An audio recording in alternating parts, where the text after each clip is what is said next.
I want to rock the mic. There we go. Hey, do you rap, Rob? I do. No, I don't. Are you kidding? I can do a fake. I can pretend. Bass and I came to get down.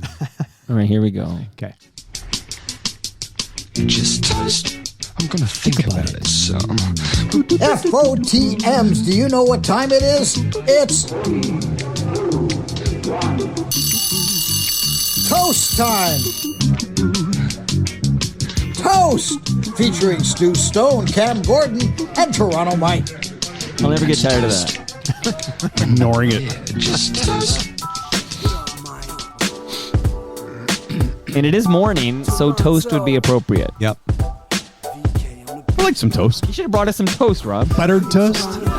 Buttered toast is Nothing good. better than buttered toast. Maybe a little jam, a little honey maybe.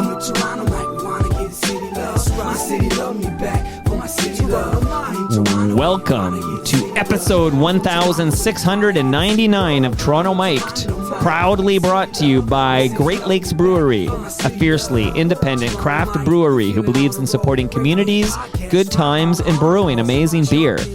Order online for free local home delivery in the GTA. Palma Pasta. Enjoy the taste of fresh, homemade Italian pasta and entrees from Palma Pasta in Mississauga and Oakville.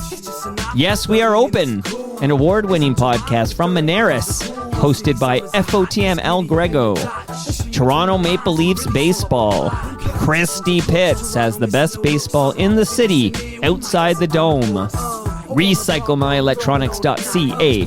Committing to our planet's future means properly recycling our electronics of the past.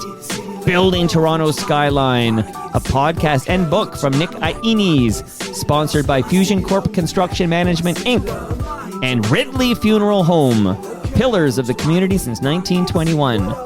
Joining me today for this 41st episode of Toast, it's Bob Willette. Hello. And Rob Preuss. Don't bring me down. Preuss. Did you guys feel like it was a longer gap between the last toast and this toast? I think so, yeah. To me, I Yeah. felt like I was missing it a couple of weeks ago. I did too. And I checked Yeah. my calendar. Like, did we fuck up? Yeah, no. Did we miss a month? But this is our May toast recording. I think last month we were like more in the middle of the month, Yeah. and now we're closer to the end of the month, and That'll do it. that'll do it. And we could do like an early June and just be back next week. Exactly. See you on the weekend. Now, I want to say a happy birthday to a valued FOTM who is very excited because today is the day he turns the big 6-0. Dun, dun, dun, dun. Midtown Gord is 60, everybody. Happy birthday, Nice. Midtown Gord. So happy birthday from Happy. the greatest keyboardist Spoon's ever had. From all of us to all of you. And Indie 88's own Bob Willette, who's going to open up this episode of Toast. I have some stuff I want to get to, but I first want to hear the great voice of Bob Willette because he has a story to tell us. Okay, ready, Rob? Hit it. Are you talking about my trip? Yeah, like there's a car involved. Oh yeah. So a while ago when Pearl Jam announced their spring tour, I had bought tickets to go see them in Pittsburgh over the Victoria Day weekend. So that's fine. My wife and I were going to go. We're going to go to the Andy Warhol museums there. And Yes, it was I remember this. Yes, Yeah, yeah. yes. Remember we said he was going into enemy territory. Yes, and then a couple weeks before that, my Pearl Jam buddy Mark calls me and says, "Hey, I got front row tickets, like side stage, but I have front row tickets to Pearl Jam in Nashville." He goes, "Do you want to go?" And I'm like, yes, I do. So we decided that we were going to drive down. I was on Indie 88 on the Monday night. The show's Tuesday. We're going to drive 12 hours straight. Overnight. And my buddy doesn't drive. He doesn't have his license. Yeah. Wow. But we stopped in Ohio. Anyways, we stopped. Is your wife on this trip? No. This is Pearl Jam buddy Mark and me. And we get down. Anyways, long story short, the beginning part of the story, we get across the border, no problem. We get to Nashville, no problem. Go to Broadway, check it out. Check out all the bars. Go to a honky tonk and go to Bon Jovi's place because his wife loves Bon Jovi, and like every bar there has somebody attached to it. Yeah. Right. Anyhow, so we go and we see the show. It was terrific. Side stage. Really good seats. Wow. And they opened as a Pearl Jam fan. You know what they open with is a very big thing because they have. Can I guess? Yeah, you can. Corduroy. No, they won't. You won't guess it. That's the problem. They opened with Indifference. which they never open with. So that was kind of neat. Anyways, we saw the show. Next day, we're driving home. We're going to go straight through. We're coming just north of Cincinnati, and I'm on the I-75, and my car decides all the lights start flashing. Oh, no. Yeah, it's like 4 p.m. on a Wednesday. All the lights start flashing. I lose my power steering on the I-75. I crank the car over. I park in a... What kind of car? It's a good car. It's an Acura. Okay. But it's 10 years old. Yeah. It's 10 years old with like over 200,000 kilometers on it. Wow. I had just had it. I just got into a car accident with it though, and had it repaired, and everything was fine. I thought they were going to write it off. Anyhow, so now we're like, okay, it's 5 o'clock. I have CAA, so AAA comes out. They were terrific. It saved me a lot of money. They came out, they boosted the car. They said, but the battery's fine. It's the alternator. We're pretty sure it's the alternator. Okay, so I find a garage that's open till 8 p.m. Yeah. I find one. I call them up. They're like, yeah, we're probably not going to be able to fix it tonight. I'm like, yeah, I figured as much. So we go. The guy, we actually drive it there because the CAA or the AAA guy's behind us. We drive it there slowly. The garage moved. And they didn't update their Google no. just to add to the drama. What? Yeah. And anyways, we end up finally getting it to the place. We get it towed to the place. End up spending time in Sharonville, Ohio. Wow. More so than I ever wanted. Wow. And it turned out, alternator, and then also the transmission cooler. Needed to be replaced. It took 2 days to get the part. The second, not the alternator, but the transmission cooler. So you were there for 2 days? I was there in Sharonville. So we walked to Target. That was 5-kilometer walk. We're the only people walking anywhere. Wow. I will say this. There were 2 cool things in Sharonville. One is an amazing arcade that they have like a rig where they actually live stream their pinball playing. Wow. It's amazing. It's $10 all you can play. It was really great. And then we went to an amazing barbecue like a shop. We were the only white people in there. Wow. As soon as you walk in, the woman's Misty, and she's like, "Nice to see you again." And I'm like, I know we all look alike, but we're the only white dudes. A regular We're the only white dudes. It was terrific. The food was amazing. The service was amazing. And then so I ended up spending an extra 2 days in the States. Spending it was $1,500 American to get the car fixed. Wow, could have been worse. Could have been worse, wasn't it? Yeah. Weren't you bracing yourself? I was bracing myself. 15 wasn't so bad. And then the other part of the story that's kind of interesting was coming back. I told this on Indie 88. Coming back into Canada. Now I had a couple things. I bought my mom a carton of smokes, and I had 1 bottle of bourbon from Nashville, but nothing. We were there for a few days, so it didn't really matter. Yeah. We lovely French Canadian guy at the border. He comes out and he slaps this yellow piece of paper, and he's like, I'm very sorry. He's like, it's just random, but you need to go over there. Oh, jeez. And we got detained at the border. You did? Oh yeah, we had to at the Canadian border coming in. They take us out of the car. They separate us. What? They start questioning us about everything. They're going through the car. We have to leave our phones in the car. They take our license. So this is the Canadian guys doing The Canadian guys are doing this. And as we're doing, I'm just like, okay, this is interesting. They're not looking, this is not about tariffs. This is about, they're asking about bear spray, like nunchucks. And they're asking about weapons. You didn't bring bear spray. No, right? I did not bring the Because you bear usually spray. get it delivered. Of course. Well, yeah, exactly. Right. So but as we're doing this, and it's like in this, we're crossing in Detroit. We're at the Ambassador Bridge. There's a couple. These 2 women are together as a couple. One has an elbows up T-shirt. Yeah. They're clearly Canadian. One of them is not happy with what's happening, and they start lipping off. And right next to us, these 2 women get aggressively arrested right next to us, full on handcuffs. The whole first part of the story was good with the broken down car. Yeah. This is just like another level. Yeah, no, it took it to another level. Wow. Yeah, so that was so that was my first time taking any time off at Indie 88 since I've been doing 6 days a week, and that's what I ended up doing. So I ended up selling I did not go to see them in Pittsburgh because it was just too much money. And so off we went. That was my little trip. It was fun. I will say that the show was really good. My car now. So here's the thing. What happened was the damage that happened on the car was likely related to the car accident that I was in. Wow. So I'm actually working with my insurance to get some of the money back because I've seen a photo of your car being towed away in your Toronto home. Twice now. Yeah. So once. Yeah. So what happened was So anyways, I'm in the process of getting things. Wow. Get a bicycle? I do have a bicycle. I'm actually going to, my kid just got a bike. My youngest just turned 10, and she got herself her first handbrake bike. Our kids were the same age, our youngest. Yeah. Yeah. I don't know if I clued into that. Okay. Yeah. Are you going to start recording the episode now? Okay. Can you turn so, my mic up a little bit? Your headphones. Or you maybe mean? just my headphones? Yeah. Yeah. Of course I can do that. If I can figure out which. Oh, yeah. And Bob likes it higher, too. I always like it higher. Oh, there it is. Is that That's good. okay? Yeah, it's so great. that's you. Yeah, that's Remember that. You're number 2. So anyhow, that was my story. Oh my God. I didn't mean to take up so much of the beginning, but that's the truncated That was nearly version. Kevin Shea at TMLX story size. Oh, get out of here! No, but he went 22 minutes. I know and he Bob did. only went 10 minutes. So take It's a back good those story. words. that was though. not 10 minutes. No. I have to extract the intro from that 10 minutes. So I wanted that story, though, because I had a taste. Remember I texted you and said, are Yeah. you on the air today? Yes. And I can't remember why, but I was hanging around Liberty Village Yes. for some reason. That's right. And you're like, no, I'm stuck in Ohio yes. or whatever. That's right. And I'm like, okay, Unbelievable. so you're Yeah. not on the air. I think No. that's what I said. Okay. No. So glad it all worked out. You're Yeah. back on the good side of the border, and you're looking good. Thank you. You look trim, like you. Yeah. You have less belly, like far less belly. Far less belly, yeah. And I'm wearing this. Actually, this is from Target. nice shirt. It's a nice shirt. It's funny. My cousins made fun of me on the weekend. But is there anything under it? No, Because it's got it's like holes in it. yeah, it's like we it's can like see crocheted. your skin. It's like It's- crocheted. It's kind of sexy. Rob, Your you think it's epidermis sexy? is showing. Yeah, exactly. I thought you guys might enjoy that. Rob Preuss. Yeah.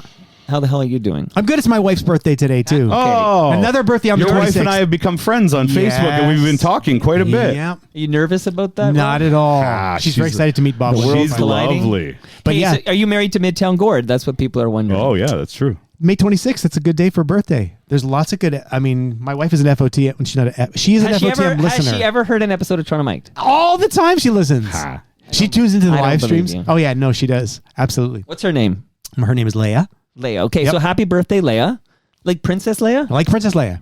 I mean, it really. Her family calls her Leia. She turned Was she it born into, after 77? She was born in 77. Oh, so she's What like almost month? the same age as me This almost. month. I know. That's her. What month? Today. What month? Today. And the funny thing with the Leia connection. She could have been named after Princess Leia. The Star Wars opened May 25th, 1977. She was born May 26th, 1977. Rob, she was Wow. absolutely named after Princess Leia. She did it herself. She had an AOL account, and her AOL was like Princess Leia. So she started the pronunciation. Is her on her birth certificate? Does it say Leia? No, it's Leah. Okay. It's not Leia. You blew it all up, buddy. Okay. Yeah. You I just- have breaking news too. Okay, let's hear it. I'm going back to Broadway this summer. Really? Okay, this is exciting. Tell us more info. I'm going to be playing Mamma Mia, the show that I did 1,000 years ago, and it's coming back to Broadway for just 6 months. So Wow. I'm going to be in the band. Congratulations. Excited about that? I am excited. Yeah. I'm excited because I'm going to be just in the band. I'm actually You're not director not or music director. Nothing. A friend of mine who we did Mamma Mia together on Broadway all those years ago. He's in charge of it's the touring production, but it's Yeah. coming to New York just to sit down for 6 months. And he's Wow. like, we need a keyboard player if you want to come sit in. I'm like, Amazing. yes. Yep. That's so fun. Starts at the end of July and runs until like February. Oh, see, now next summer my daughter turns 16 and I turned 50 next Oh, year. We man. were going to come. We were going to go to Wow. Broadway together. Come and down see- anyways. Maybe we'll come down. It won't be there, but you'll see something else. No. But maybe we'll come down and see Mamma Mia. Come for Christmas. Yeah. Oh, Okay, that'd be exciting news from Nice. Rob Congrats. Preuss. Although you're not allowed to cross the border. Is that still a thing? Like we're still boycotting? Well, you live. Well, Bob was just there. I know, like Bob was 5 just minutes there. ago. I'm It was the going- Canadian border that gave me the hard time. That is the weirdest thing ever. Yeah. Hey, East York John is on the live stream, live.torontomike.com. I want to introduce the topic of toast and then go on a little detour and then get back to it. But East York John is wondering, which pinball tables did you play? There were there's a new Pulp Fiction pinball machine. It's that's $8,000 American to buy. I've looked into it. It's so much fun. They had that. there. your concentration. Yes, exactly that. And it's very hard. I'll find the name of this place, East York John, because it was the most diverse collection of pinball machines Love from that. all the way back to the 60s to current. It was amazing. And there was the main group where you could pay $10 and pay unlimited, but then there was the elite ones that you had to pay. And they're all each actual game. pinball machines. Actual pinball machines. And then they also had arcade machines too. Sure. Yes. Wow. Moose It was Grumpy great. says you posted pictures of White did. Castle I did. during your Ohio pit stop, and she was jealous of that. Yep, that was our first night. That was Wednesday night. We watched the hockey game in our room and got White Castle.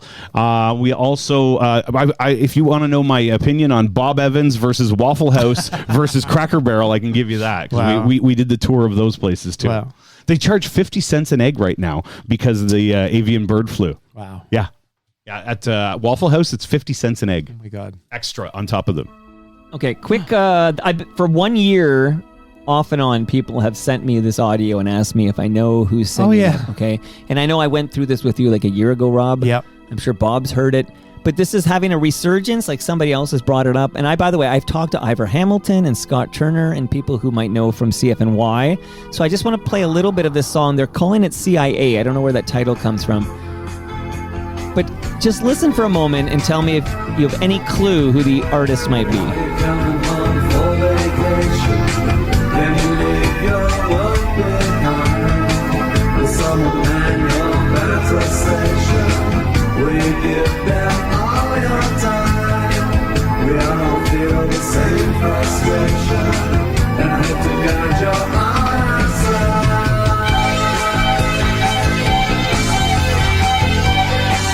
Rob, I'm starting with you since you were keyboardist for the Spoons. What era do you think we're talking here? Is this mid-'80s? What is this? I don't have answers. I'm actually curious. It doesn't. I mean, it actually reminds me a little bit of a band in the 2000s called Midlake as well, which was a 2000s. Apparently, band. it was recorded from CFNY in the 80s. I know people say that. Who knows? Like, okay, Bob, what do you know about this song? This sounds to me like a mid to early 80s. Yeah. Like a Bauhaus kind of sound, a little bit of a Bela Lugosi's Dead kind of a Peter Murphy vocals there. But I would say, like, could this not be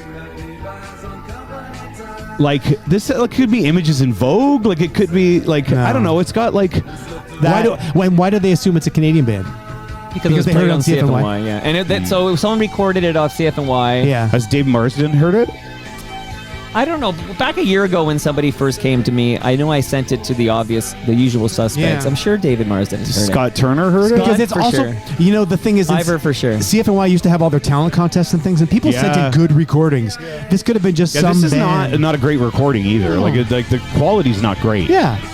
So I want to get it out there. So just so we do this now, I promise I do it. So if anyone listening knows who this is, Mike@torontomike.com. If anyone on the live stream knows what we're listening to, obviously, please tell us. It's been a year, this mystery. Crazy. It's probably like some homebrew. Is it Vampire Beach Babes?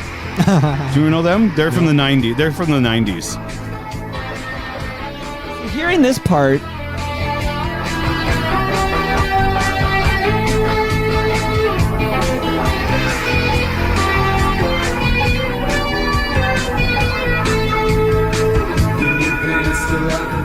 so I have no idea who we're listening to. All right, so there you go. If you know, let us know, and then we'll let the world know, and this mystery will be solved.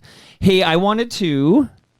I'd like to buy the world a home and furnish it with love. Grow apple trees and honey bees and snow white turtle doves. I'd like to teach the world to sing with me. Perfect harmony, perfect harmony. I'd like to buy the world a home and keep it company. And the real I'd like to teach the world to sing to perfect harmony. I'm older than Bob Willette, so I'm going to ask you, Rob, do you remember seeing this ad on television? I remember when there was a Christmas version of it, yeah. That was a redo, right? Yeah. Okay. So, yeah. I'm not going to teach the world to sing and buy them a Coke or whatever, but I have a Great Lakes in my hand. So, Bob, what do you got there? I got the Por Favor Refrigerera. No, the Dos Laves Lager Mexicana. Okay, so Mexican lager. Yeah. Crack that bad boy open. Oh, Canuck Pale Ale. sorry. There we go. Okay, so good morning to you gentlemen here. So why am I playing that? Okay. Oh, it's more of a Dos Equis kind of. You need a lemon. Give us a review, because normally I give you the premium lager, but that's a Mexican lager. It's not a Corona ripoff. It is more of a Modelo flavor. Oh, if you're gonna go Mexican beer flavors, it's got more body than a Corona. Don Draper, has everybody in this room seen Mad Men? Yes. Currently watching it. Are you? Yeah. What season are you in? 2. Oh, so lucky. We're so jealous lucky. of you. Are you really?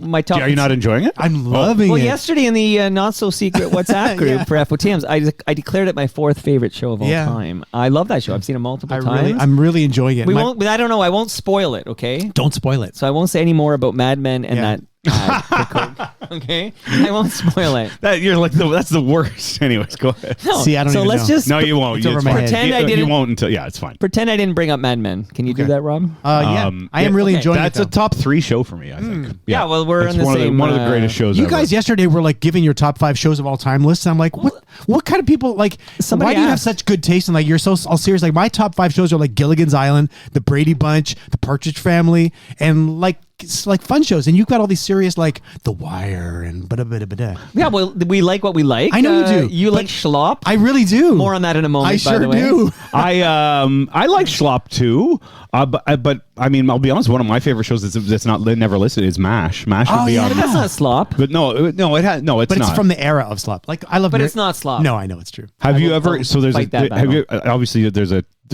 trend on TikTok and different places of people going back and watching things. Yeah. So there was a couple guys watching the pilot episode of MASH. Oh, wow. And just how racist it is, Really? and how misogynistic it is. Wow. Like Hawkeye's practically raping the nurses in Wow. the. It's but crazy. based on the Robert Altman film. So I bet Yeah, you before yeah. it's sort of like how The Office in America was really like the British Office, and then it found its own kind of tone, its own Yes. voice or whatever. That's right. Yeah. By the way, Robert Altman said his son, who wrote the lyrics to "Suicide is Painless," made more money from MASH than he did. Wow. Oh my God. John Hamm's in a really good show right now called Friends and Neighbors on Apple TV. It's quite good.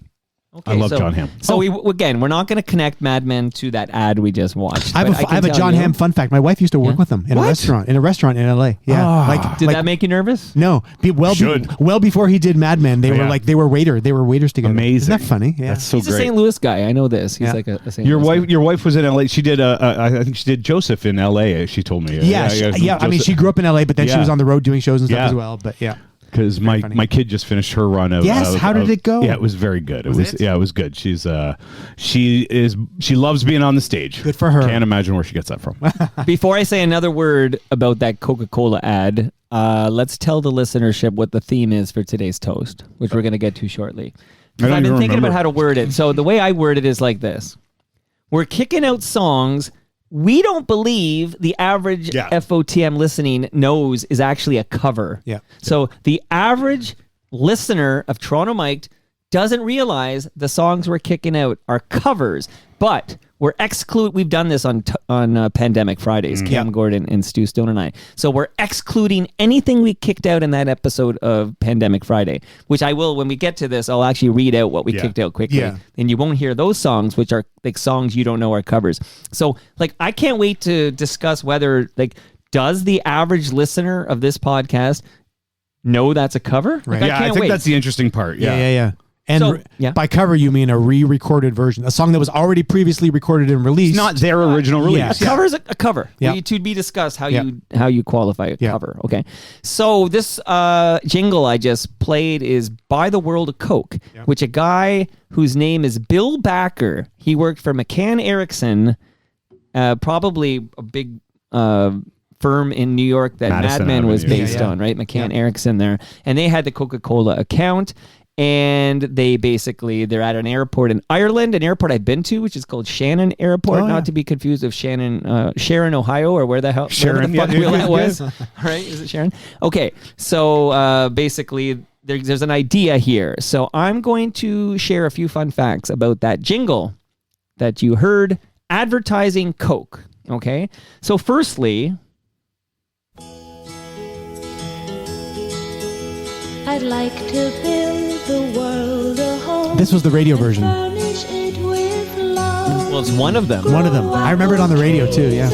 Can you name the band, Rob Preuss? The new Christy Minstrels, or Very close, very close. the Swingle Singers. I'd like to The New Seekers. The New Seekers. That's right. Their whole album is really good. So the New Seekers made a song out of a jingle, and it was a hit. Played on 1150, right? Yep. Totally. Okay. 1970. So you're hearing the New Seekers. They do take the Coke out of it, by the way. Yeah. I'd like to build the world a home and furnish it with love. Grow apple trees and honey bees and snow white turtles. Rob, did you hear this song on 1150? I'd like to teach Which version is this? The Hillside Singers.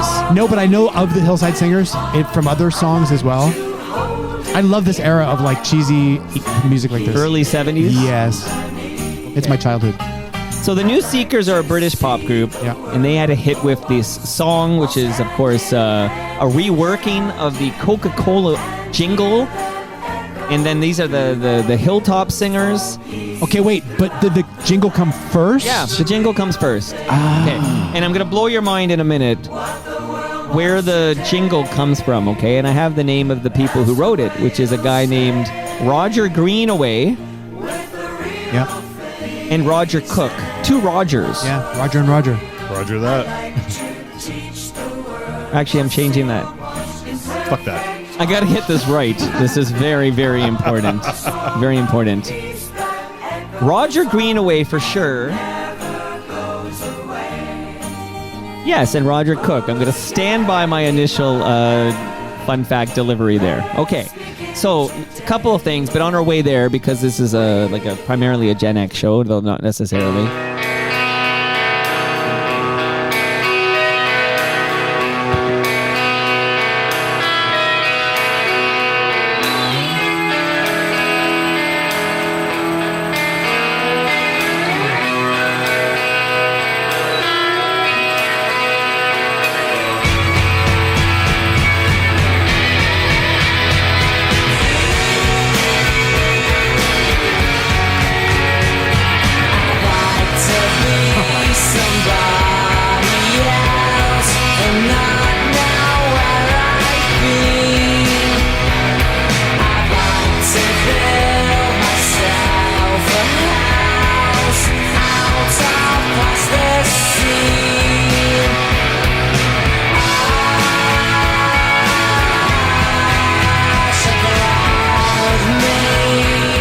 Maker by Oasis. God, it's good.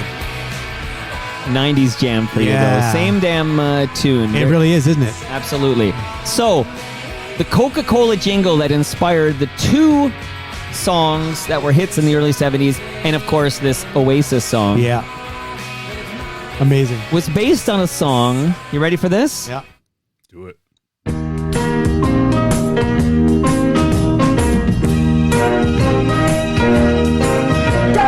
Promise me no diamond rings or castles in the sky.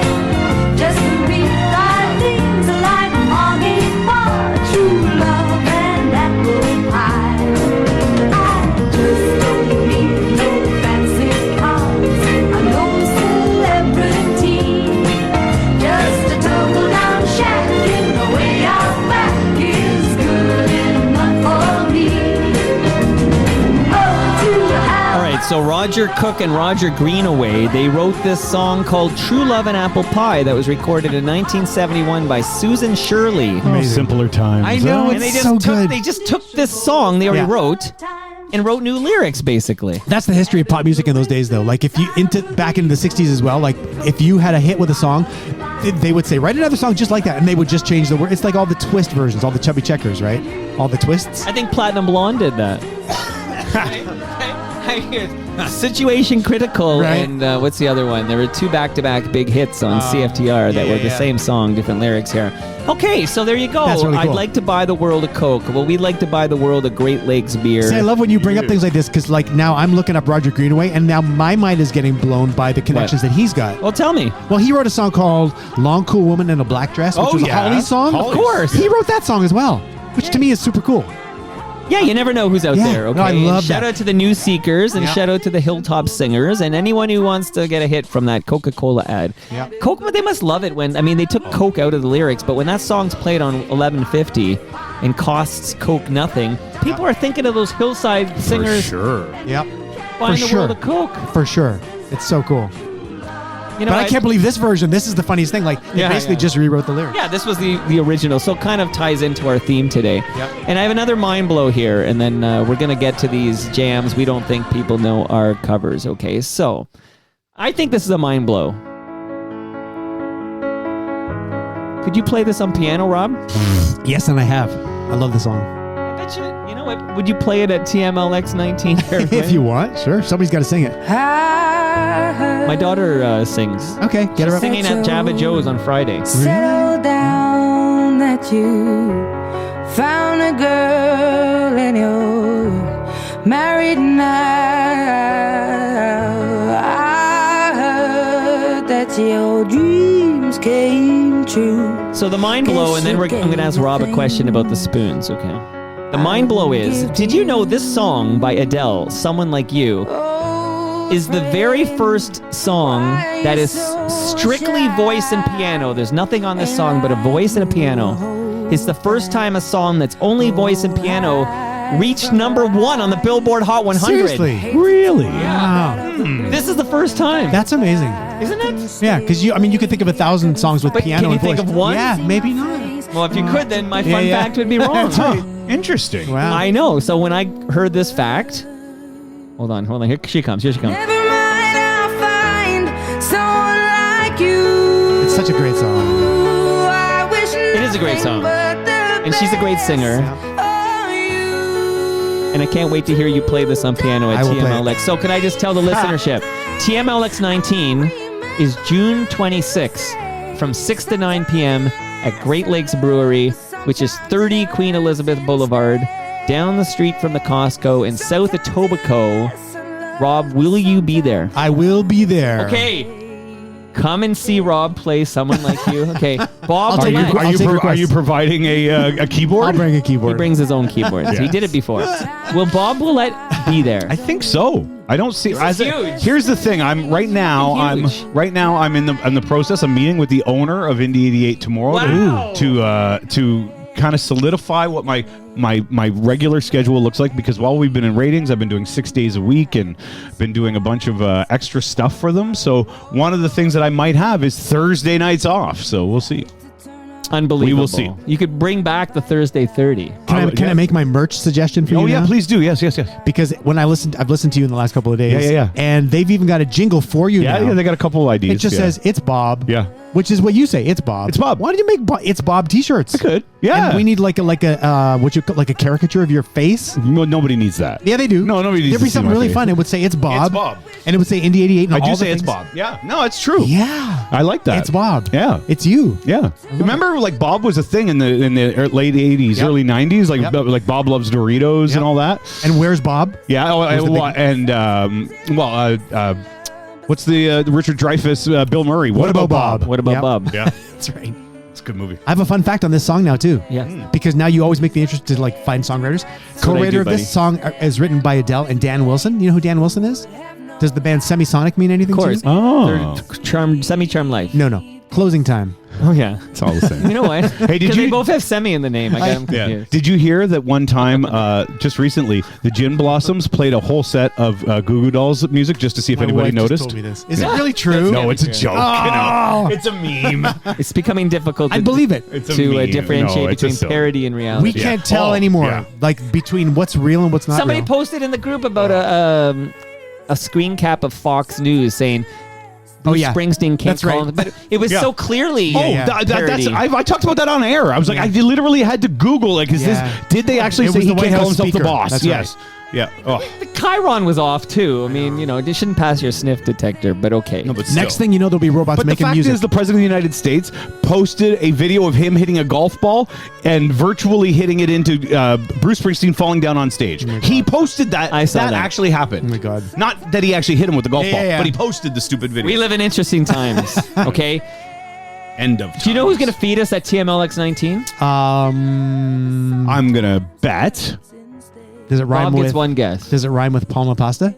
Correctamundo. Woo. Can I just say, Saturday night after my kids' show, my cousins who came to see her show with their wives, we served them a Palmas. We served them a Palmas, and without fail, across the board, all said the best pre-made lasagna they've ever had. No joke.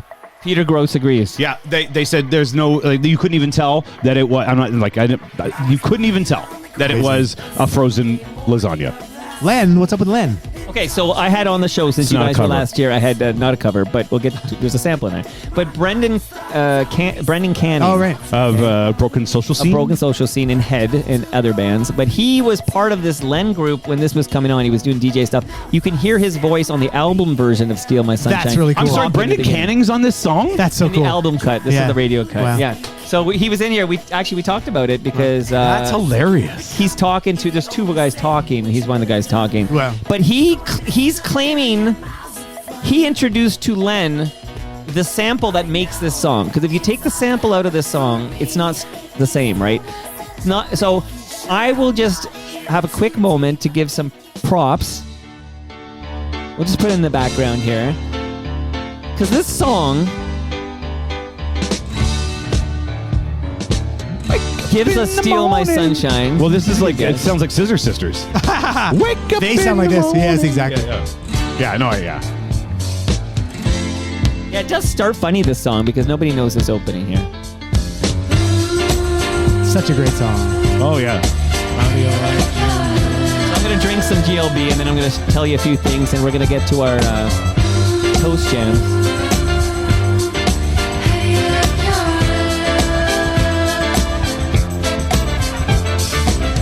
But if you want to know how I really feel, let the cameras roll. Can you name the artist, Rob Preuss? Andrea True Connection. Correct. More. Okay, do you know what her day job was? Andrea? No.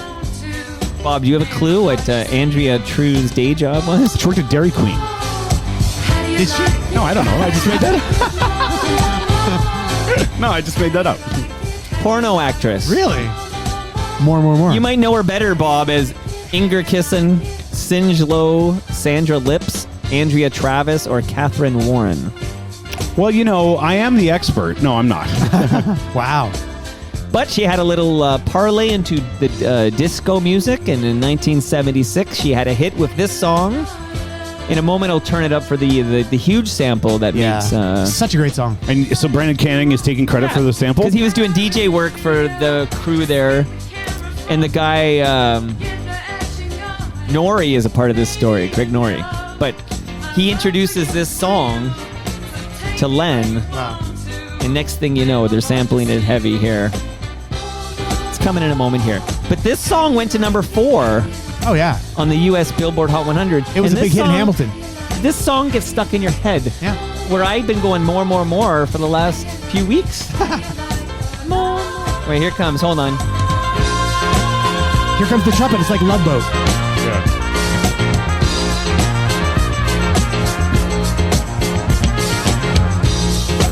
I think it's coming, gentlemen. Sure it is. After the trumpet Speaking of solo. porno movies. Here it comes. There it is. There it is. That's virtual. Yeah. Okay, there you go. Yeah. Steal My Sunshine, everybody. Love it. Andrea True Connection. Bob. Yes, sir. Actually, no, we start with Rob. No. So your names are too similar. Rob Preuss. Yes. What was it like being in Spoons while Sandy Horn and Gord Depp were breaking up? What was it like? It was fine. Has anyone asked you that You before? were like a child. Well, so- I was 18. Yeah. Like, but you know, this is interesting when... Well, the band, because there was the 4 of us, it was always sort of like 2 camps. It was like Gord and Sandy because they were a couple for so long, and then Derek and I. It was like You don't talk about Derek much. no, he's got to come on this. Needs to come like Derek's never come on, eh? Derek's a Never. really interesting guy. He runs Gary Slate's outfit yeah. now. Like Yeah. he's in charge of a lot of money for artists. He's been an involved interesting with guy. Gary for years Yeah. and years. It's amazing. Wait, did you say money? I'm booking him tomorrow. But it was always Gordon, Sandy, and Derek and Rob. That was sort of the way the band, sort of the hierarchy kind of came. Yeah. Because they were lovers and you two were lovers. We were lovers, exactly. And we kept that Both undercover. good-looking fellas. We were lovers and we kept that undercover. There you go. But so when they were breaking up, it got a little bit awkward, but I think they always tell this story now that they decided that the band was more important at that point, like to kind of keep the trajectory happening with Well, no, what I we were heard. doing. So Sandy Horn's been on Toronto Mike, and I Yeah. met her at your event in Yeah. Oakville. But she was on Toronto Legends. Yes. And I heard her talk about how she decided the band was bigger than their relationship. That's what they decided. And I mean, we all knew because, you know, we were all feeling the effects because we were like, there was a real unit on the road at that time. It was the 4 of us. We had a tour manager. We had like all the crew guys. We had a horn section. We had like all that stuff happening. So this was like a machine that was moving. So as they were breaking up, we were like, Hang on. we got to just deal with this. This is bad. Right. Yeah. This is bigger than Is it you like two. Fleetwood Mac or something? It was a Like, little Fleetwood Mac. It's like half a Fleetwood Mac or half a ABBA. It's Stevie Nicks' birthday today. It is. That's right. Because Midtown Gord told us this. Also, Lenny Kravitz's birthday. Yep. Lenny Kravitz, fun fact, 1 year older, maybe 2 years older, at least 1 year Only older 1 year. than Midtown Gordon. Yeah, only they 1 look year. Like That's fucking right. twins. Yeah, It's no, you're- unbelievable. Yeah, you're right. Lenny was born in 64. Unbelievable. Hilarious. Leslie Villian's asking how come we're not seeing you on camera. I was wondering the same thing. Well, I can show her me if she wants to see me. I'm as good looking as ever. I saw Leslie. She was at TMLX 18, and that was not that long ago. We had an event at Christie Oh, you Pitts. did. That's right. 2 weekends ago. Can I tell you, the game was actually unplayable yesterday due to field conditions because we got a lot of rain, and they have it's a pit, I guess. So it don't. That's why it's called Pits. Did you know? Do you know I keep seeing pit spelled? There it is again. There you go. Play this at TMLX too. I know. Is that? Won't you steal my sunshine? Okay, we need some sunshine to dry up Christie Pitts. I keep seeing Christie Pitts spelled with 2 T's in Pitts. It's 1 T, right? Unless you're Brad. Or the Pit. Or the which Pit. actually I like so That's much right. the Pit. I started watching on the Stella secret Canada Camp server. I've been watching every night. I watch an episode with my wife. I've been watching ER. And I'm in late in season 2, and I watched it in real time in the 90s. I used to watch it with my first wife on Thursday nights at 10 o'clock. I'm enjoying this 45 minutes in 1990s network Dramaville. I love that. It's unbelievable. That's But like me I'm watching Mad enjoying Men it. I'm watching Mad Men on Stella as well. But at least once in a while, couldn't Mad Men drop a swear once in a while? They didn't swear in the 60s. No, but I feel like they had a rule on AMC because AMC had Breaking Well, they Bad. had The Walking Dead as and well. Breaking Bad. Oh, right. Yeah. And I think they had a rule where they could get a swear a year or something like that. It's not like HBO where you can swear 100 times an episode, but they could do a swear a year. ER, no swears Right. No. or nudity. Although now you can. Is that true? Well, I have not seen a regular- drama on NBC at 10 o'clock in 20 years. Is it NCIS something? Can I you don't know. swear Is on it- that? I don't bet know. you can't. Yeah, I don't know. What do I know? Middle America. Okay. Yeah. But I do want to tell everybody, great baseball at Christie Pitts. Come on out. We had snow day a couple of Sundays ago. I was hanging with the snowman. It was fucking wild. It was unbelievable. I had a great time. And I urge FOTMs to get their ass to Christie Pitts. If Mother Nature cooperates, there's no better place to be. It's free ticket. There's no ticket. And then you can buy a beer. You can drink it. It's legal to drink the beer on the hill. Amazing. And get a hot dog or something and watch some high caliber baseball. Does that sound like a plan? Sounds like a plan. No, it looks like, yeah, it's a good time. And yesterday was supposed to be against the Hamilton. Rodney, yes, it was Hamilton. Yeah, the Cardinals, I Cardinals, the think. Hamilton Cardinals, yes.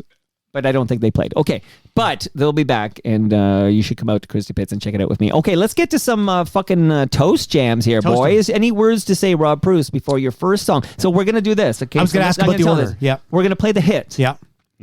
And obviously, when people hear the hit, they'll be like, I guess that's not an original. Right. Because you're going to, and then you're going to argue, basically, going to tell us about it and tell Gotcha. us why you believe the average listener of this podcast thinks that's an original, not a cover. Hit it. Okay.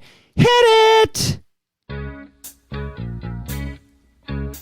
Hit the post, you mean? I could talk it up here and tell people, yes, we are open, an award-winning podcast from Al Grego and Maneris. He's an FOTM. They went to Regina.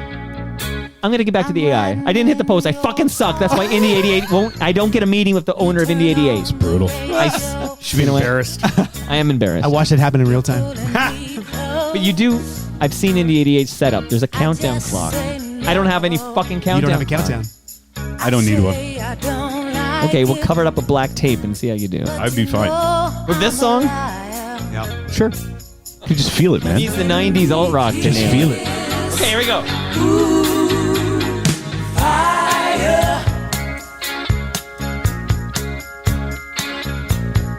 All right, Pointer Sisters Fire. Rob, speak to us.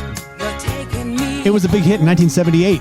Huge hit. So this is pre-Jump. Oh, yeah. Yeah, Jump to the 78. 80s. This Yeah. is 5 years before that. So Yes. this was them onto the charts. I mean, I think this might have been the first song of theirs that I knew, but Yeah. a huge hit. I didn't learn until many years later that it wasn't their song. I did not know this is a cover. All right. There you go. But I actually never thought about it. Like, Well, I know because No, you don't think about it, right? it's not a band I really think about. It's Right. just they're there and they're good. Exactly. But I've never like owned a CD from No. Pointer Sisters. But I think what was surprising was that once you realized who wrote the song, it made it more interesting because you're like, Okay. oh, I didn't. Okay, you know what? So I know I have the song loaded up. Yeah. But I know the gentleman you're speaking of who wrote Yeah, the song. yeah. Like I know this as like a fun fact in the back of my head. Yeah. But Willie, let's just say have this chat, Bob, before we play the original. Bob, Yes. do you think the average FOTM listening would hear this song and say, "Oh, that's a cover"? Nope. No, this is. I think most people would think this is an original Pointer Sisters song. Yeah. I think. Mind I you, think this passes the sniff test for sure. I think it goes back to the guy we talked about with the fake Fox News Chiron that said Yeah. he can't call himself the boss. And I think that there's a list of songs that are big hits written by that guy, and this is one of them. And I Okay. think there's an awareness there, but will the average listener I'm a know music that? person. I do this for a living. I didn't know this was a cover. So no, I don't think so. I think the average I'm person asking doesn't the know. questions, Bob. And I'm answering. But the challenge too, though, is because the Pointer Sisters didn't really write their songs anyways. Right. So the fact that it was re-recorded and released previously makes it an actual cover. Yeah, that's Whereas right, yeah. they would pick songs, they might record songs that had never been recorded. They didn't write Jump. Exactly. Jump for My Love Right, or whatever. right. They didn't write that. But I don't think anybody performed that before that. That's right. Exactly. This is a true cover. Yeah. Yep. This is, so who was the original? Was Oh, it? you know what? Play the hit, not the hit. Play the original, and then blow our mind as to who the Because the original isn't even the writer. Right. Oh. That's an important distinction. One more step.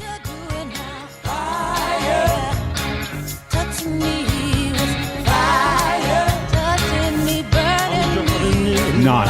Okay. What a train wreck you're doing. What the hell are you doing? On the radio, I'm pulling you close, but you just say no. You say you don't like it. Well, girl, I know you're a liar. I did not know about this version. Was this the first recorded version? Nice. Does this guy think he's Elvis fucking Presley? Oh or yeah, something? he's a rockabilly singer. His name is Robert Gordon, and you might know his name but not know of him. But he was fairly Any well known. relation to Cam Gordon? Distantly related.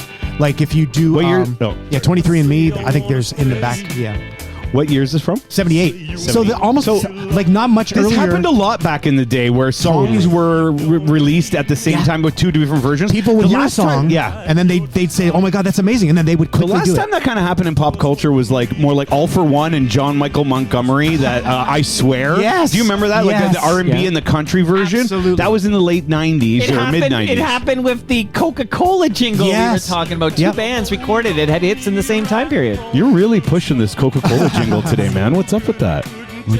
It's called a callback. You learned it in radio school. Cool. No, I didn't go. But I if- didn't but go if to you radio had school. gone to radio school, you I would taught know. radio school. You got to do but- callback. But if you listen to this version, you can almost guess who the original might be, or who the writer might be. He recorded it, but he sort of copied this, and I think he was inspired by this. So the writer is Bruce Springsteen. So it's not I'm on fire. It's just fire. Exactly. Wow. It all leads to the same place, though, right? So Springsteen wrote this, Yep. and it ended up.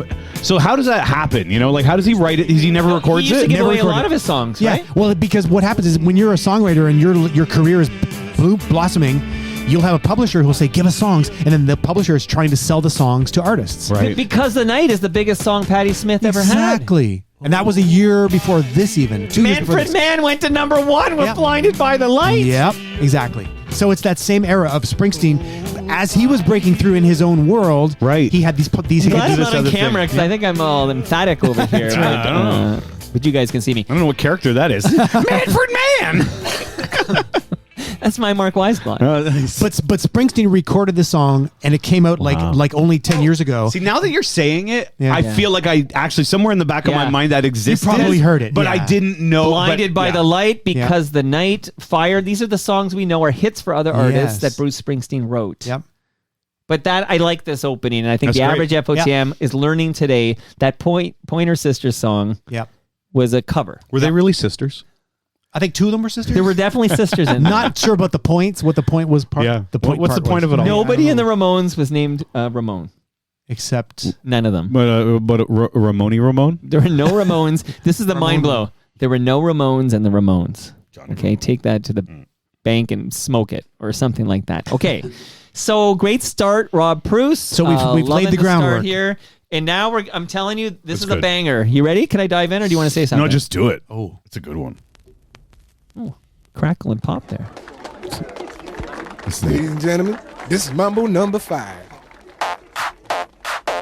A little bit of Jessica. A little bit of Tina. Well, there's a Monica in there. I know 'cause I married one.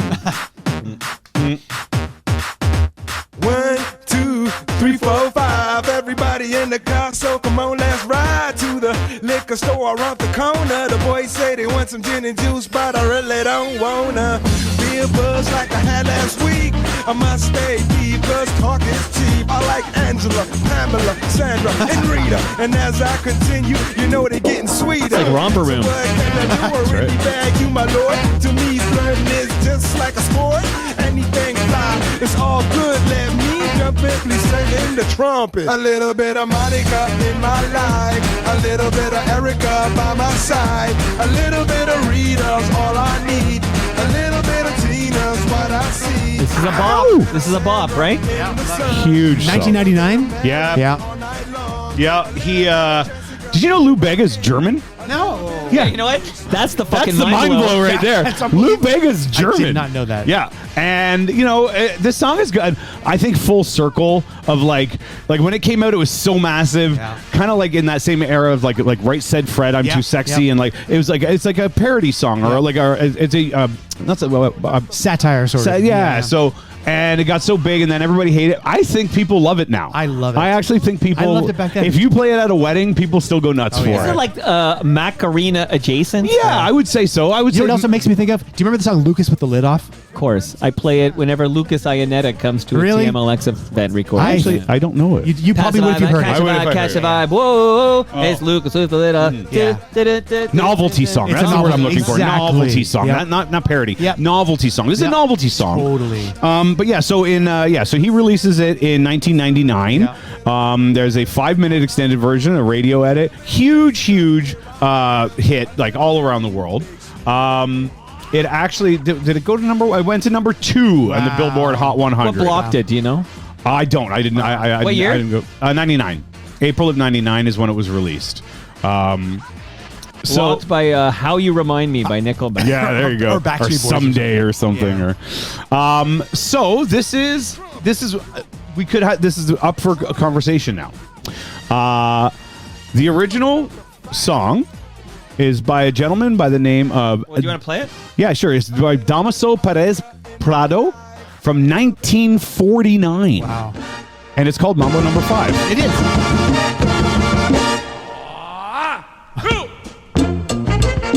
But it's instrumental. Sure. So. Oh, interesting. So this is the controversy that I'm inviting. I'm inviting. Yep. Does this count as a cover? Because it's the same. It's called Mambo Number 5. Yeah. It is the exact It's really same called song. Mambo Number 5. It's called Wow. Mambo. Yeah. This is interesting, but So- although his next jam is more interesting in my Really? opinion. But okay, I think it's a cover, but it But does. it does all beg the a ow. It conversation. does all the sounds. Yeah. Listen, like And he slowed it down a bit too, he right? slowed it down a Yeah. little bit, Yep. but it is. Give it a groove. But he never says a little bit of Yeah, Monica. sure. So is it a cover or is it a sample? It rides a fine line. I know, right? It's worth the conversation. That's why I did think it is a cover. I would say I would accept it. It's great, eh? It's cool. And when you little- make grunts like that, is it still an instrumental? Well, yeah, that's true. That is a good point. It's a little. It's a little like a bit James like Brown lyric. You feel like so I don't know who heard it first. Was it German Lou Bega?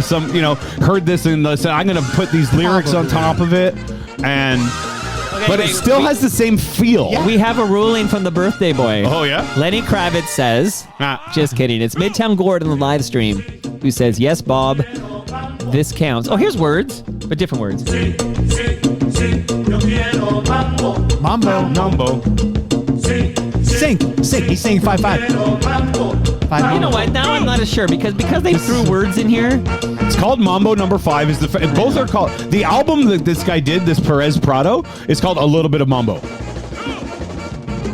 I don't know. I think But what's the difference between this and Steal My Sunshine, where they just because that's just a sample that they repeat That's over only and over a 4-bar again. thing. and that's a sample. That's and we a had this sample. probably before. Yeah. This is not a Yeah, yeah. sample. Look, I'm They up. re-recorded it. I am up for the conversation. That's why I did it on purpose.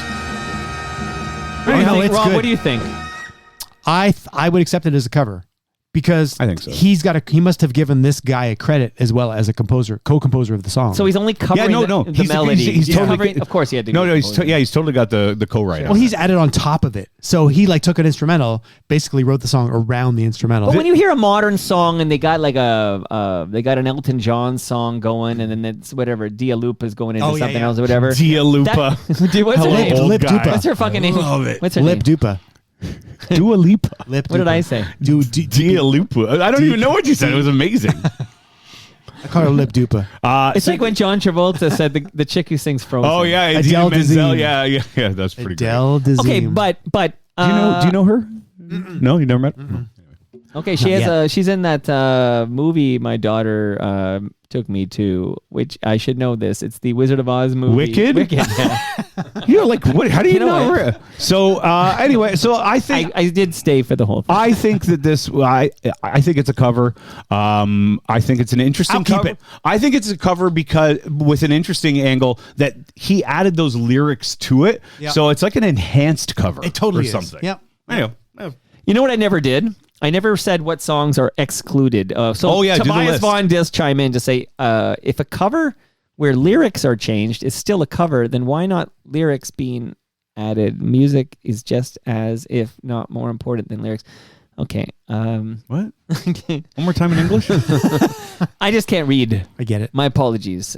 I never learned to read. It's my great shame. Okay, I'm going to read these songs that Cam Gordon, Stu Stone, and I kicked out as songs we didn't know were covers. So it's a little different. So that was songs I didn't know these were covers. It can't be, right? And now we're doing songs we don't think the average FOTM knows is a cover. So slightly different. But I did exclude these songs from today's episode. So we were not allowed to kick out the following songs. I'll do this very quickly. And I'm doing the originals, actually. Okay, so the original, The Best, it wasn't Tina Turner. It was Bonnie Tyler, okay?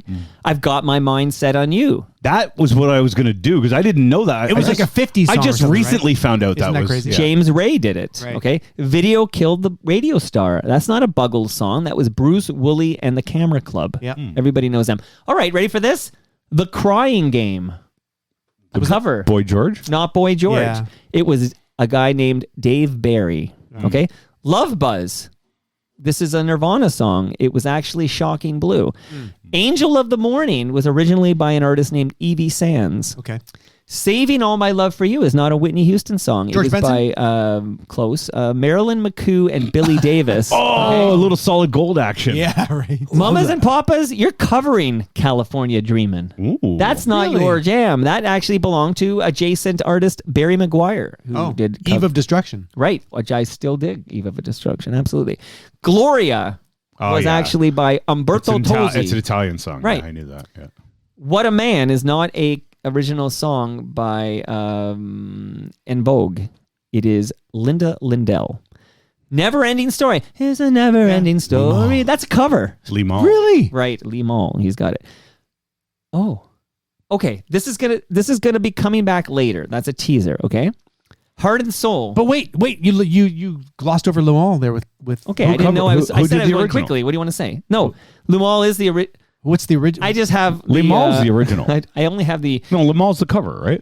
I have what the was the original? Tyler Campbell maintained Kick Out the Jam spreadsheet that I copied All and right. pasted here, so I I'm can't gonna speak figure it anymore. out. You have to figure it out. Heart and Soul is not a Huey Lewis and the News original. Really? Okay, it's by a band named Exile.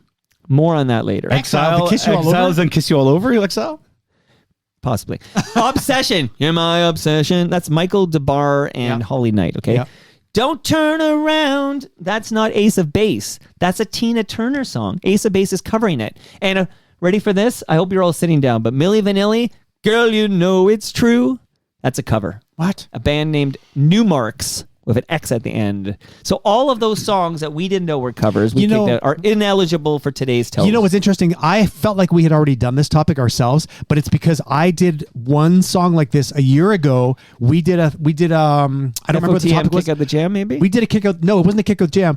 Whatever the topic was, I picked the song Step by Step by New Kids on the Block, which was recorded earlier and released by their producer Maurice Starr. Right. And because I had this one song in my list of 3. Yeah. Did you dedicate it to Andy? I did. Can I just say, without a doubt, our list is so much better than that garbage list from Stu and Cam. what was that? And yourself, like, what are you should be embarrassed. I'm tired of those guys mailing it in. The COVID era. You've really elevated things over here. I'm telling you. Speaking of Stu Stone, he made a movie and it had a woman in it named Jan Arden. Oh. And the person who promotes his movie, Vandits, reached out and said, would you have Jan Arden on Toronto Mike to promote Vandits? And I said, yes, I would have Jan Arden on the thing. No, this was actually, I was probably going to Zoom with this woman, to be honest. That's how badly I wanted Jan on. Okay. But How do you cool your lips after a summer's kiss? How do you rid the sweat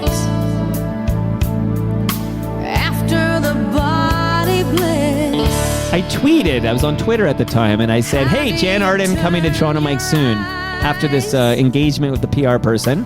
And Jan replied something like either who are you or what is this? Yeah. And I lost all interest in it, and it never happened. I vaguely remember that. That's too bad because she's actually like really She's funny. engaging and funny and smart. But I didn't say no. She just it never got to another level, and I didn't like. Is this a cover? This is a fucking cover. I know she didn't write it, but Well, that's what you can talk about. What's a cover? But okay, we're going to talk about this right now. So this is a big hit for Jan Arden. This is Insensitive. I would say It's from 1994's Living Under June. This is her second big hit. Can you name her first big hit? It's Good Mother? No. Good guess. Good guess. Could I Be Your Girl? Oh yeah. She wrote Could I Be Your Girl? Yep. Jan Arden. So because Jan Arden writes her own stuff, she wrote Could I Be Your Girl? You just assume she wrote this big hit, Insensitive. Yeah. Well, there's a woman in Calgary named Anne Laurie who wrote the song you're listening to right now. Anne wrote Insensitive because she had an unhappy tryst with a chef at a Calgary restaurant where she was waiting tables. And she wrote this lovely song. Jan Arden heard her singing this at a bar or a club or something. She heard in Calgary, what a small world. Wow. Anne is singing her song live, Wow. Insensitive. And Jan options it That's to cool. record it for Living Under June. That's awesome. Oh, she heard it at a local club. I don't have the name of the club. Sorry to Calgary here. This became Jan Arden's most successful single ever. That's really cool. Number 1 in Canada, obviously. It went all the way to number 12 on the U.S. Billboard Hot 100. That's right. You're listening to a top 20 American hit. Wow. Wow. Do you know what helped it? It was on. It was heavily featured in a movie called Bed of Roses. Bed of Roses was also promoted using this song on Entertainment Tonight. All of this helped. Wow. Okay. Bed of Roses, by the way, is a 1996 rom-com. I don't know if it's a com. It's a romantic drama thing. And it starred Christian Slater and Mary Stuart Masterson. Wow. And Rotten Tomatoes gives Bed of Roses 19%. Okay, let's listen to Anne Laurie, because this is her song. Is this your first cover jam? Yep. Yeah, we're going slow today. No, I just because we've had gonna lots of cook 'em diversions, and I didn't realize that this was actually your first choice. Because it's good. Okay, I'll go faster. No, it's good. Is it? Because Bob just said we're going slow. I just heard him fucking say it in the headphones. No, it just seems like I don't know. It seems like we've been Do you have talking. somewhere to be? We have good detours happening. Every toast, you do? This is the 41st host. Always like that. This is the original. Yeah, this is the original artist who recorded it. Wow. But So this is where, let's talk about that. yeah, because I tell you now, Jan heard her sing it in a club. and said, I want that song. How do you cool Oh, wow. your lips after a summer's kiss? How do you rid the sweat after the body bliss? Okay, we get the idea. It's a little slower. It's beautiful. Just piano and voice, just like It is Adele. beautiful, but it's tough to go from Jan's version to this Yeah. version because Jan is the one you know. Right. But you hear the it's a little foundation. peppier. But you hear the the bones of the song. This woman had to write the thing. Yeah. But Okay, wait, get Bob, to, let get me to the have it. chorus. Well, Tell me what you want to say. This song was never released as a recording until Insensitive by Jan Arden. Correct. So it's not a cover. Well, It wasn't because it's just written by somebody else. Let me ask the obvious. If this woman writes this song and sings it at a club, and it's heard by Jan Arden at the club, and Jan says, I'd like to record that for my album, is she not covering this woman? Nope. Rob, I ask you. I don't think it's not recorded. I mean, that's like any songwriter giving a song. But you didn't read it on a sheet of paper. You heard her sing it live. She heard it live, but she didn't hear a recorded version. So this was No, she recorded didn't hear after it. the fact? Yeah, this is Yeah. no. Yeah, she had no. This woman never had She an never album. released No. it. I see. No. But she made a lot of money This off that song. Calgarian, I hope Yeah. so. I hope Yeah, so. I for don't sure. have that detail, but Yeah. this Calgarian, this lovely Calgarian, Anne Lore, I think she's Laurie, wonderful. I'm sure she's a great person. wrote this. Yeah. It's based on her broken heart, actually. Yeah, we get the Full of idea. We pain know. and angst. We know the story. She's in a Calgary club. Fuck, I get the singing her story. heart out. Jesus. Jan but the is fact there. is, it's not a cover. Jan hears it and says, I'd like to option that for my album. Whitney Is it a Houston. cover? Whitney Houston doing "I Will Always Love You," Dolly Parton's song, is a cover because Dolly Parton wrote it and She sang it. What and if recorded Dolly it. had never recorded it and she just played it live? Then I she- would say it wouldn't be a cover. Then it's not a cover. Yeah. So Then- you're saying it can't be a cover if it's not recorded? Yeah, I say that's so. bullshit. That's Okay. that's gatekeeping. You guys are just Gatekeeping. No, it's called fact checking. you're covering a song. It just means someone else wrote this song Yeah. and you heard it, Happens and all now the you're time. gonna do it. You got to hear the fucking CD You to cover gotta- a song or an album. No, I can't just it's hear it not on the fucking radio. 1990. You don't need a CD. You need to hear the song recorded. So you're saying if you hear a song on Indie 88 today, Yes. and you go record it, Yeah. did you cover that song? Yes. Yeah. Okay, For so sure. what's the difference between hearing it on Indie 88 and hearing it the Because artist play it live in a she's club? just a singer-songwriter at some cafe doing her thing. If you hear it live, She heard it live at a local club. I would give it a point for sure. Rob, listen, Rob. Yeah, yeah. Rob. Why should there be this rule? You can't cover a song unless it's been recorded. No, it's true. No, it's not. You can cover it. Sure, you can. But I think that's the terms that we've Well, you that we've can't call set it- for this. I think for you this guys just pulled particular, this out your ass right now. We didn't talk Yeah. about this beforehand. No, we didn't. You're right. But you owe me an apology. No, you know what? I'm gonna give you a point because I'm gonna give Mambo number 5 a point because it's also a cover that's like sort of he wrote lyrics to another existing song. Yeah, yeah. So it's kind of a cover, but it's kind of brand new at the same time. Sure, sure, So sure. you both have some weak points. yeah, you know, yeah. You I'm know gonna what? give you both. You know what, Mike? It's okay to be wrong. It's okay. I've been wrong, brother. I've been wrong on the ring. Not wrong about this. You know what? I just think it's somebody else's song that she's actually made her own. Yeah. You know, like Jan's version is so Well, that's iconic. why I didn't include Bruce Springsteen's version of Fire because he recorded it after Robert Gordon. That's what this is. Yeah, sort of. Yeah. Exactly. What are you doing now, Trainwreck? Something's happening. This one's much better. Oh, what is this? How many things are playing at once? There.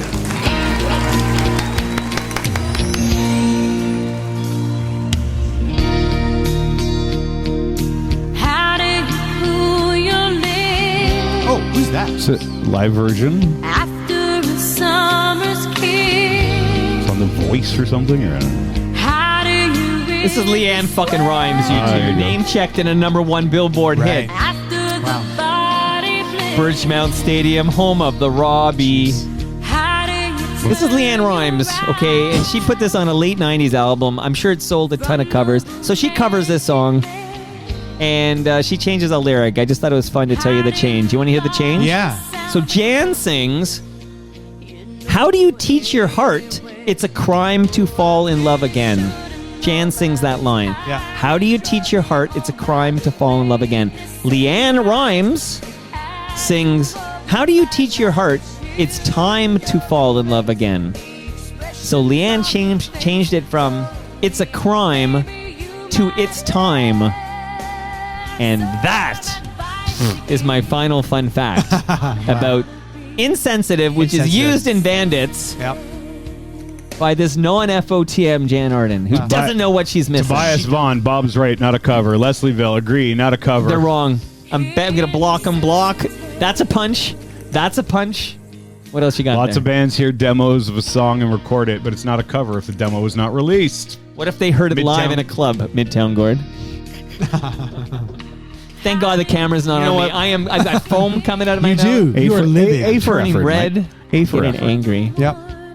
All right. Well, this is Leanne Rimes. But this, I would have to say that this, the fact that we're ruling on this, is a lighter sentence than what happened with the sample.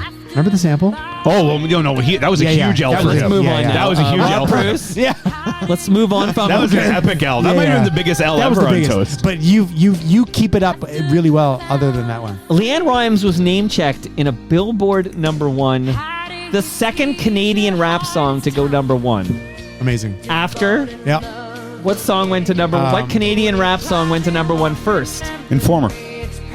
The Snowman. The Snowman. Correct, Bob Willette. FOTM Snowman. The Snowman confirmed for TMLX 19 on June 2.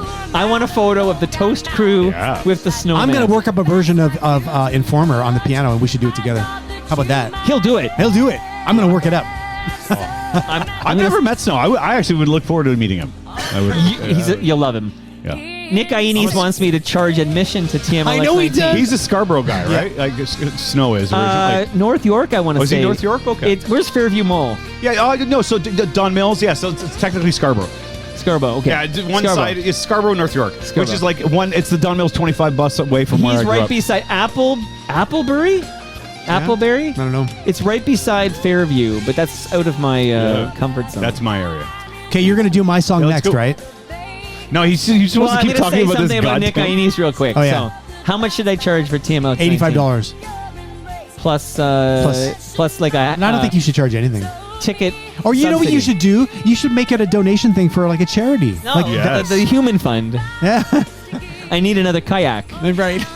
Okay, so there's I'm not charging for TMLX 19 because I'm a bad businessman. That's right. But Nick Iones just chatted with Bob's favorite politician, Brad Bradford, and it's the most recent episode of Building Toronto's Skyline. So listen Toronto's to Nick Iones. So this was recorded last Friday. Brad Bradford, Nick Iones talking about affordable housing. Wow. Very interesting, to be quite honest with Should you. play my jingle that I did for Building Toronto Skyline. Can I ask you about your jingles real quick here? Yeah, sure. Real quick, and then Yeah, we're yeah. going to get right back to the jams because Yep. Bob says we're going too slow today. So We're we got to meandering. get right back there. We're diverging. But I'm actually going to play a different jingle and just ask Bob about it, if that's okay. You ready? Committing to our planet's future means properly recycling our electronics of the past. We need to do it today. That means we need recyclemyelectronics.ca. Nice. Today. What do you think, Bob Willette? It's beautiful. It's got a Buble feel to it. I like it a lot. Okay, again, I think of Rob Preuss as like a brother now. yeah. Okay? I love you like a brother. Yep. Would you kiss me right now? I don't mean to be insensitive, but I fucking hate it. Like, I actually hate it. Because, Why do you hate that? I know You know. there's no human singing that. Yeah. And I feel like I feel like one of the great musicians of all time, Rob Preuss, gets AI to create the music and the lyrics, Yeah. and it's AI slop. And I just can't stand the sound of AI. I appreciate you playing it's them, though. inhuman. I've been playing them because I fucking love you. But I don't want to play this AI slop on Toronto No, Mic. I know. It's. Is that rude? No. It's like not. It's, I'd rather hear you sing it off key Well, you know, than hear AI do that. The most fun thing for me was that it was like a little challenge I set myself to see if I could get anything out of the robots. So I spent some time like actually creating these things. Yeah. Or I mean, well, here's the one I think They're Brad just Jones tools. himself They're liked. ju- They're just tools. tools. Shout out to Ridley Funeral Home. Hillers members of the community since 1921. What website did you do this with? It's called Suno, S-U-N-O. I'm going to make you jingles if you want. No, AI no, jingles. yeah. Here's the thing. In the air, the if fucking you jingles. didn't know, if you didn't know, Mike, you like, did he know when you played them for him that they were? I knew right away. Oh, you knew right away. I knew right away. And yeah. it almost doesn't, it's going to sound terrible. It almost doesn't matter whether you think they're human or not. Yeah. The fact they're not human, I don't want to play them on Toronto. Yeah, yeah. Well, you have an ethical standard that It's you're not even living up to. ethical. It's just I don't want AI. You know, when you're on Facebook or something, and there's I don't know Donald Trump's getting his diaper changed by and it's like I don't want any more AI slop. I don't want the pictures. No, I agree. I don't want the audio. Yep. Like, give me a flawed human over these fucking bots I agree. every day of the week and twice on Sunday. I think for me it was like an experiment because I feel the same way when I see AI art. And I feel like people can make things look so realistic. Yep. And it starts to really bother me because I'm like, it's not fun anymore. It's cute for a second, but then you can smell it. And I think I feel the same way with this music. But I had to get through all these jingles to get to that point. Okay, so we're now agreeing. I don't have to play them anymore. No, for sure. But I loved I'm not it. ungrateful. No. Like you spend lots of time. I did it only for myself because You my selfish bastard. Remember, I had mentioned to you that I loved these on Rick Rubin's podcast. He has these jingles that I think are AI as well, and they sound like old-fashioned jingles. And I'm sure he just made them up. So my challenge to myself was see if I can input the right stuff to make a jingle for your sponsors. What's the name of the site again? It's called Suno, SUNO.com. Interesting. So that'll be the last time I play the AI slop on. So what I Toronto. did was I typed in the lyrics. So basically, I wrote the lyrics based on your things that you say about your sponsors, right? And then I tried to like put in keywords and like whatever they call them prompts to see if I can get something out of it. And it was a fun challenge, but I knew it was like as soon as I heard them, I was like, it feels a little creepy. It feels a little weirdly. It just, I don't know why I have a prodigy I watched on CBC when he was like 14 or something. I don't know, but you were on CBC as this piano prodigy, this keyboardist who would go on to play with the Spoons, okay? One of Burlington's great bands next to the Rainbow Butt Monkeys. Next to. And that's the guy who's delivering me AI slop. It's like, no, I expect this kind of shit from maybe like Midtown Gord or something. But you know what's funny is some of the little bits are good. Happy birthday, Do you Midtown have them Gord. all queued up? Well, I have them. You want to hear My something? favorite is Great Lakes? the one I did for Al. Al. Okay, so this is Al Gray. This is my favorite. I'm gonna learn. Yes, we are open. Yes, we are open. An award-winning podcast, only from Oneris. Yes, we are open. Yes, we are open. Hosted by Al Grego. He's an FOTM. And yes, we are open. Are we open? Yes, we are. I'd love to Come see. on, the robot didn't. I had nothing to do with that except the lyrics. I was going to say I'd love to see what the prompts were. It was just the lyrics No, and a style. I put in like I can't even remember now exactly. I put in like vintage, 1940s, easy listening, jazzy, like vocal harmonies, all these kind of. I had no specific idea. prompts. Like I didn't know how it was going to work. come out. All right, no, let's hear This is my next Let's jam. do it. Let's go. Yeah. I thought you might want to hit the post. Well, this is my song that's a cover, and it goes now. Nice. Ticking of the clock. I'm lying here, the room's pitch dark. I wonder where you are tonight. No answer on the telephone. And the night goes by so very slow. Oh, I hope that it won't end alone.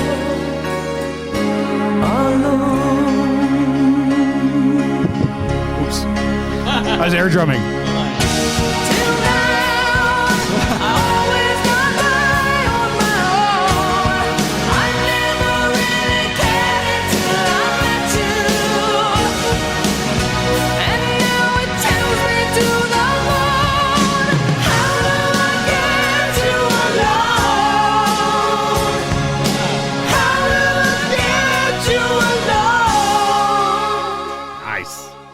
Who knew it was a cover? I did. You did already? But the song you had me load up is not who I thought it was from. Oh, really? Yeah. So we all know this song. Huge hit, 1987, Heart. Is this the same album as All I Want to Do Is Make Love to You? Possibly. I feel like that comes later. It does come later. Oh, okay. But I don't know if it's the same album or I'm not. going to say it's the next album. I think it has this album. I think has the song "Never" on it. Okay. That was another big hit. And we adopt. This is an American duo, but we adopt Heart as We a, sure- a bunch of their music counts as CanCon. Yeah, because they Yeah. fell in love with Draft Dodgers. Yes. As discussed in the most recent episode of Toronto Mike with Adam Bunch. That was a great episode. Really was, right? I listened while I was driving. I love it. Oh my god. The yeah. Draft Dodgers, or the War what's the proper term? I don't know what you call it. Anyways, the people who didn't go to Vietnam. Yeah. Hart fell in love with a couple in Yeah. Vancouver. That episode though, he went back in history like 200 years. He's good. The same stories, like the same thing's been happening over and over. Yeah. Right? It was so cool. Yeah, I thought it was interesting for these times we live in. People should listen to the ongoing history of Canada versus the United States of America of Adam Bunch. But I'm going to tell you the name of the band I thought this was tied to in a minute. But do you want me to play the song you sent me by the... Tell me the band you thought it was connected to. I always heard this story. This was a Toronto song. Interesting. Toronto, yeah. not a city Toronto. Yeah. The band Your Toronto. daddy don't know Toronto. Oh. Right. So you're saying it's got nothing to do with Toronto? Are you Not sure? at all. Yes. Is there another Heart song that There covers probably Toronto? is. There probably is. Okay, I'm going to Google that while I play. You ready? Kick the original. So this was released in 1983. I just looked this up. Sounds similar. Sounds like the original, brother. I hear the ticking of the clock. I'm lying here, the room's pitch dark. I wonder where you are tonight. No answer on your telephone. And the night goes by so very slow.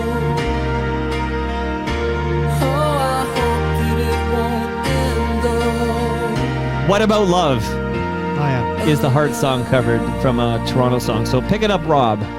We're listening.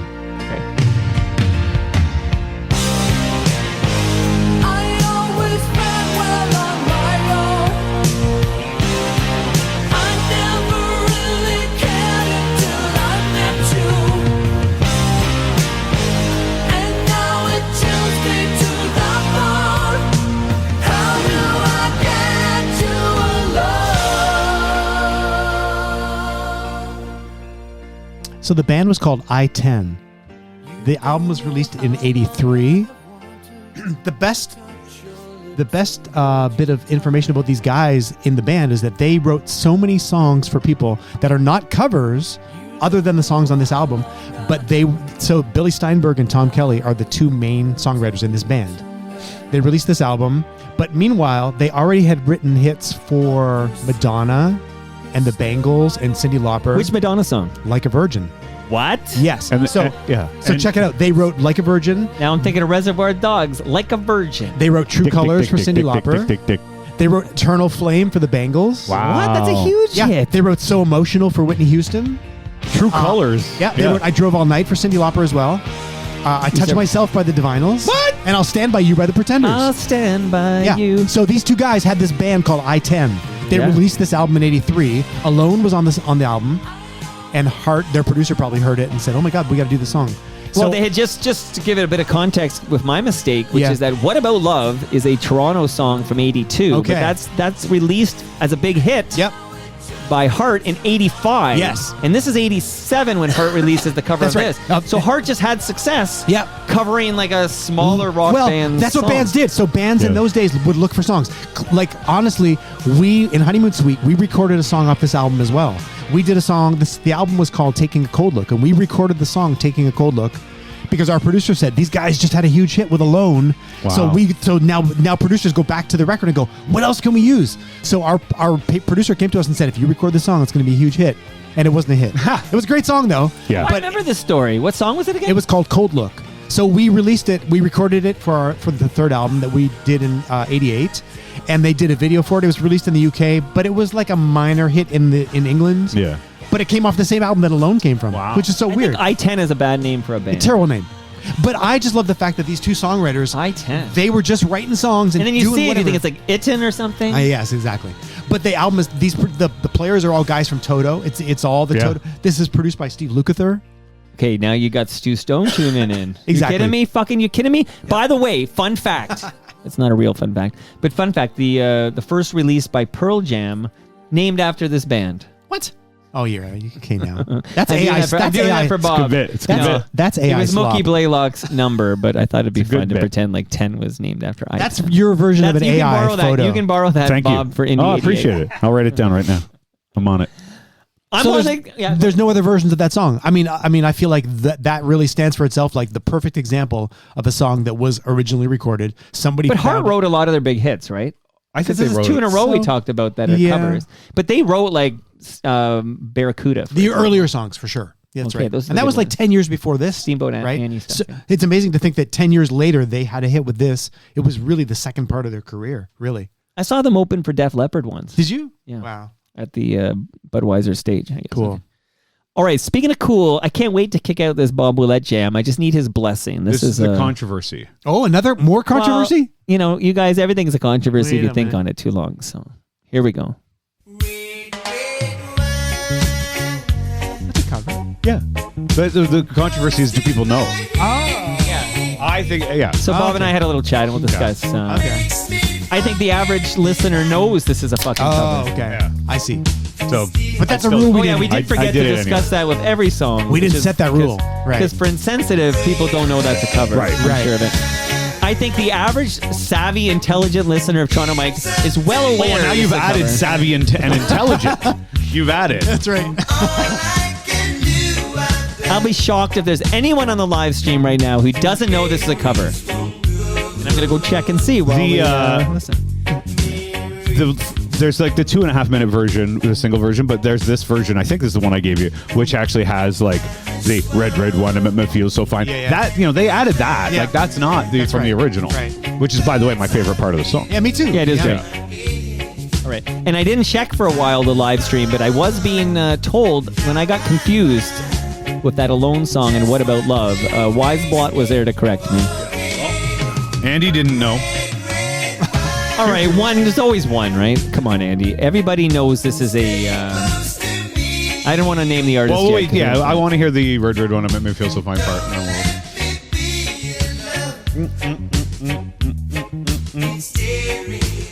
Hey, I'm glad that Midtown Gord is joining us on his birthday. Remember, he was like Is there all a better nuts- way to spend your birthday? Yeah, he wasn't gonna sure get that he laid or was going to something, be right? there. Yeah, he wasn't sure that he was going to attend, and I'm glad he's with us. Maybe he's getting laid while he listens. Oh, Is he watching while he listens? You know. Oh, What's the song where they do it doggy style to watch X-Files together? it's Bloodhound Gang. Really? Yeah, it's Big hit, Rob. Yeah, Bloodhound Gang. Sex, baby, sex, baby, sex. Yeah, the bad You touch. and me, The baby, bad yeah, touch. we got nothing but. Oh yeah. Red wine. I guess we don't have to. While we a wait little for bit, Dude yeah. to come in, it's worth mentioning for the record. In East York, John, also like Andy, didn't know this was a cover. So yeah, I think more people than you know. So there's no like scientific way No. to prove this. I feel like the majority of listeners know this is a cover. Here we go. But you know, I can't. I think they talked about it a lot at the time. Really. Me feel so fine.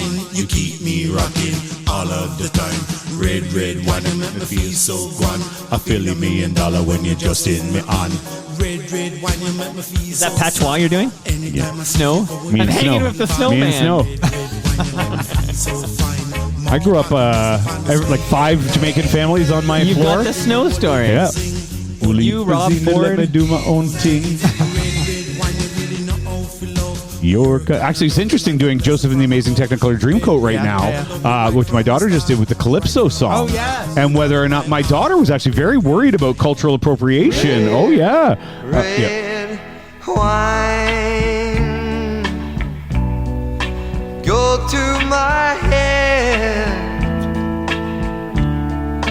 make me forget that I still need her so. Do you know Barry Manilow's playing Scotiabank Arena on Saturday? Yeah. He did like 5 nights at Radio City Music Hall. I would have like last month. Oh. Yeah. Sorry. I know some people who went. Actually, Lobster Boy, Craig Venn went to go see Neil Diamond last time he came through. Wow. And he said, not so good. Oh, really? Didn't quite hold up. But I'm actually unfortunately I'm out of town for the weekend. Girl, I would love. You'll be a woman soon. Did you know that's a cover? Urge Overkill. It's Neil We Diamond talked too, about right? Pulp Fiction earlier. Yeah. With the pinball. So there you go. I knew this would be a point of contention whether or not people knew, but just small sample size. But people in the chat right now, at least a few people did not know that "Red Red Wine" by UB40 is a cover of a Neil Diamond song. Yeah.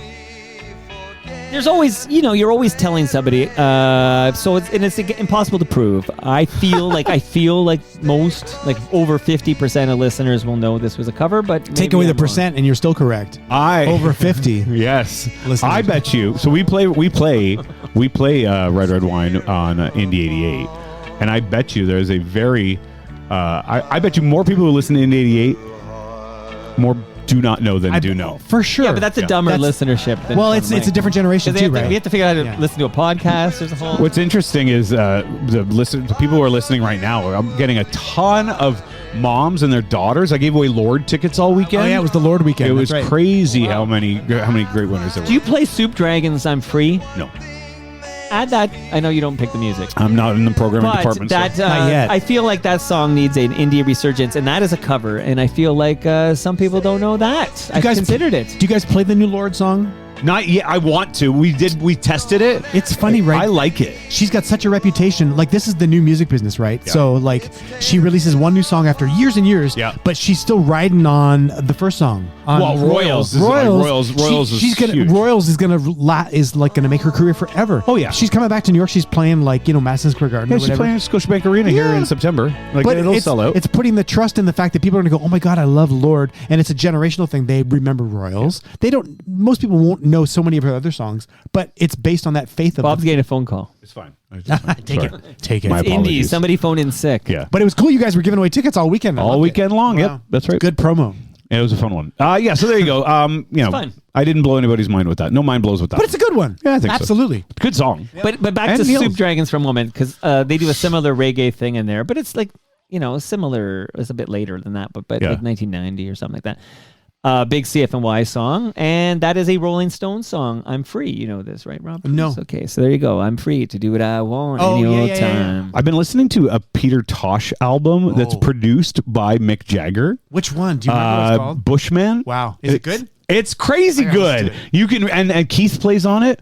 It's, Really? Yeah. I just found I have all this vinyl again. I was that guy who everybody's uncle was getting rid of their vinyl in the 90s, and I ended up with it. And I was like, oh, Peter Tosh. I love roots reggae. I had I'm a like, favorite Peter Tosh album when I was like 18. Is this the Legalize It guy? It's I don't know. Legalize It? The album was called Wanted, Dread, or Alive. Yeah. And it was so good. Like, it was my teenage summer, like with my first girlfriend, and like that album I loved so much. So wait, what's the Mick Jagger one called? I think it's. I'm going to double check it. I think it's called. You would you use Bushman or no? You use Bush Doctor. Bush Doctor. Bush Doctor. No, Okay. yeah. Hang on, let me Got just it. double check. I'm going to listen to it on my drive home today. Yeah, it's The really interesting. Bushwhackers. Love it. All right, while you guys work that out, that's amazing. I'm going to play my second jam that I don't think the average listener knows is a cover. Also, we should say whether any of us are being educated about a cover for the first time. I don't know if we've been doing that. I know we touched on it, but like... I'm being educated right now. I didn't know this is a cover. No. Crazy, But I do know who wrote it. I'm crazy for feeling so lonely. I'm crazy, crazy for feeling so blue.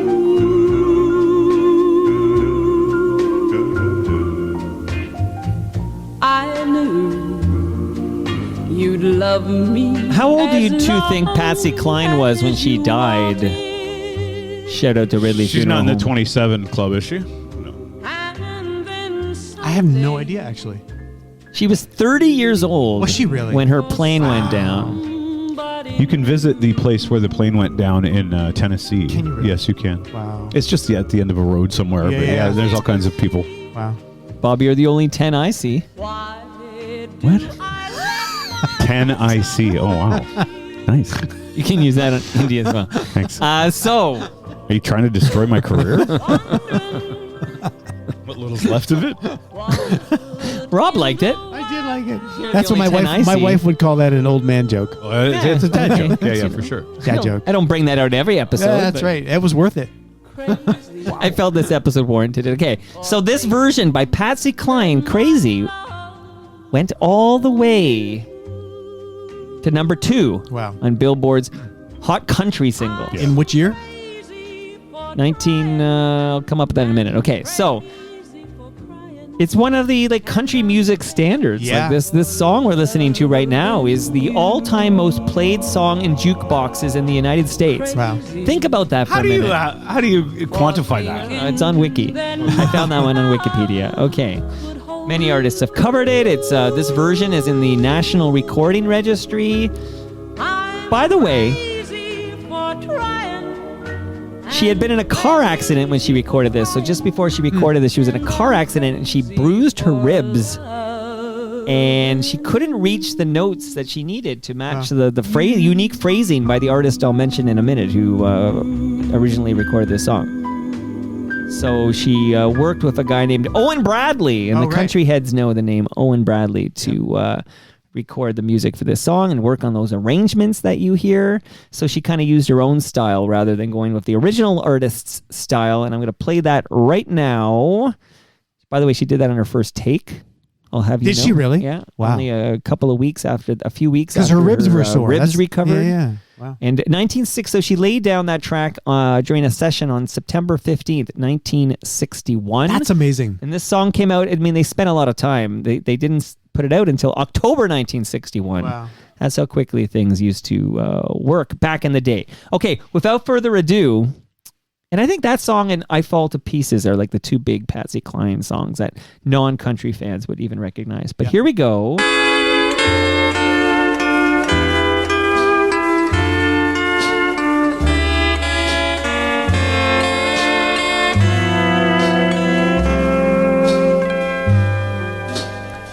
Crazy, crazy for feeling so lonely.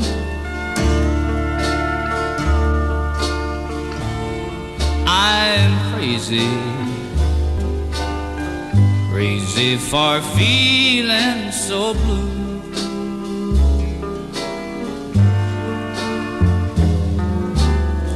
I knew you'd love me as long as you wanted, and then someday you'd leave me for somebody new.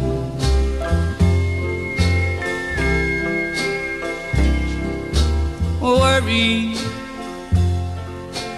Why Who wants to name this artist? I let myself worry. It's Willie.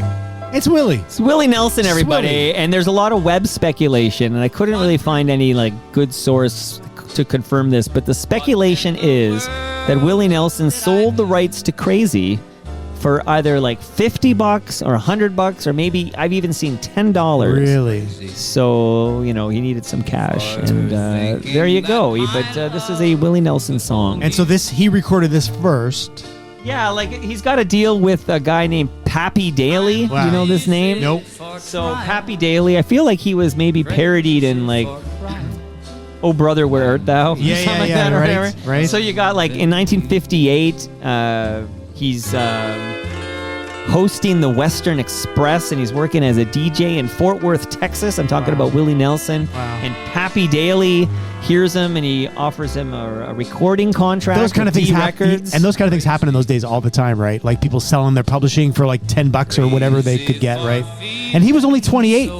Really, it's funny to think now, Willie's 92 or something. It's amazing. He's still with us, of course. The great Willie Nelson. He used to he moved to Pasadena. Wow. With his family. He would teach guitar. When he was commuting from Pasadena to the Esquire Ballroom, he would write songs. Apparently in 1 week he wrote this song. Wow. Nightlife, Funny How Time Slips Away. Yeah. Such great songs. Great songs. We're having a great time today. This next song I'm going to put in the same category as the... I mean, I personally have known for a very long time that this was a cover, but I think it might be because I listened to the Howard Stern show, and Howard Stern had somebody on who had recorded it before, and they were talking about how nobody knew it was a cover. This is way back in the day. But may I play your hit? Are you talking about me now? Yeah. Sure. Okay, here we go. It's your hit. Hit it.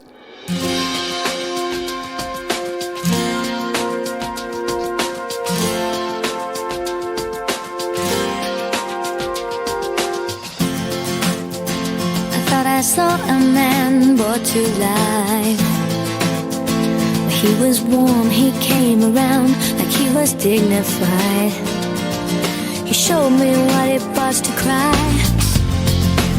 Well, you couldn't be that man I adored.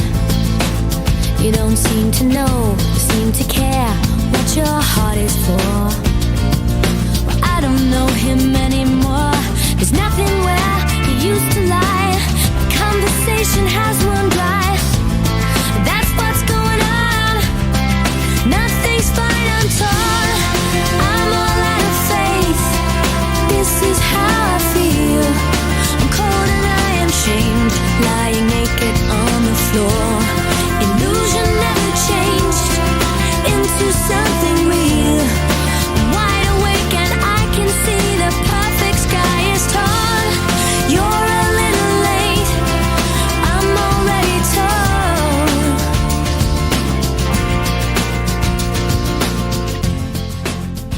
So I guess the fortune. This is the one we all know and love. I don't think I knew that it was a cover originally. I didn't. Did you not know? No, Okay. I would have said this was a Natalie Imbruglia song. Yeah. Yes. She's Australian, right? Yeah. She was on Neighbours? No, that was Kylie Minogue. No, I think She might have been on Neighbours too. Isn't she British? And she married Daniel Johns, isn't she? No. Oh, I thought she was Australian on like an actress on like Neighbours or something. Australian and British singer-songwriter, it says. Yeah. Oh, she was born in New South Wales. Okay, yeah. She's Wales. Okay. She's Welsh. No, like Sydney, New South Wales. Oh, Australia. Actually, province. Australia. Yeah. Oh, okay. But we're hijacking this from the great Rob Preuss. That's So okay. Rob Preuss. Yeah. So it came out. You're right. I think the average listener does not know this is a cover. I'm 100% the average listener because I love this on the radio and I had no idea. Like you think back to 1998 now, there was some internet action in those days, but not like it is now. We still didn't know shit about shit, right? We still don't know shit about Howard shit. We definitely don't know shit about shit now. But yeah, in 98, this was the hit. And I didn't know until probably the last couple of decades, I guess. I didn't know until the last 2 minutes. That this is a Really? cover. Yeah, no, I didn't know. Who's the original? So Yeah.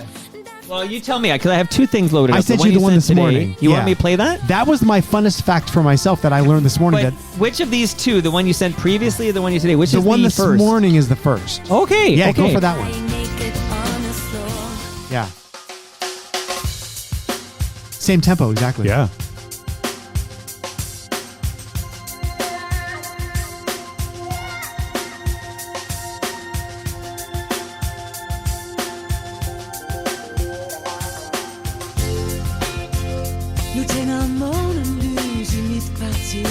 How's that français? Norwegian or Danish, Denmark. Do you like a Danish? Not a big Yeah, I Danish like a nice guy. Danish. Yeah, like a nice Danish? A little salted. Do they have raisins in Danishes? Yeah. I think I like Danishes. Is it like a Dutchie? Pass the Dutchie. Hey, because just quick, because are Dutchies the one that are like glazed donut with raisins and maybe chunks of Yes. something in there? I like those. Isn't that a cruller? Well, yeah, that's what's a Dutchie? I don't know. What's So a this- Danish? So here's the chorus, and now it's the same, Oh yeah, it's exactly the same. right? You know, other than the language is different. But for me, the mind blow was that this came before the next version I sent you because I Okay. thought that was like. So this is originally a hit in its whatever this is. In Denmark Norway? this or is whatever. 1993. Wow. Yeah. So 5 years before. We should find out what country this is. Okay, we know it's her a name is Scandinavian Lisa country. Sorensen. Sorensen? Could be Sorensen. Swedish. Yeah. No, I think Swede- she's from Denmark. Okay, I might be wrong. shout out to Copenhagen. Exactly. Okay, very Oh, good. Cool.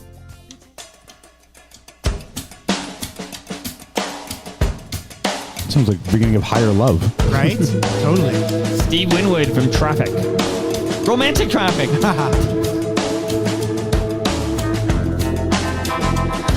I saw a man brought to life. A little darker. I like this one, this version. Yeah, this is the woman who is on Howard Stern. She was actually on in the late 90s. Oh, that's cool. Showed me what it was to cry. But you couldn't be that man. So they took the original version and tried to like make it a little more alt sounding, right? Because they sort of stripped it away. Yeah, like a little Mare of the Brooks or something. Yeah, exactly. Post Lilith Fair. This came out in '95. Oh, so this is like Jagged Little Pill era. Yeah, exactly. Oh yeah. Conversation has run dry. That's what's going on. Oh, but she can't sing. Not like Natalie Imbruglia can. So they took away the harmonies. Like a sandpaper voice. Bit of a Melissa Etheridge vibe. Exactly. Almost. So they stripped away all the beauty of the original, the Danish version. They took out the harmonies and stuff. But to me, the Natalie Imbruglia version is more like that first version. Sure, Right? absolutely. So, right. So who is this? We haven't said. This is a band called Edna Swap. Edna Swap. Edna Swap. Well, That's all. That's actually a worse name than I-10. I know. It's really bad. Yeah. Was it named after Edna Garrett, right?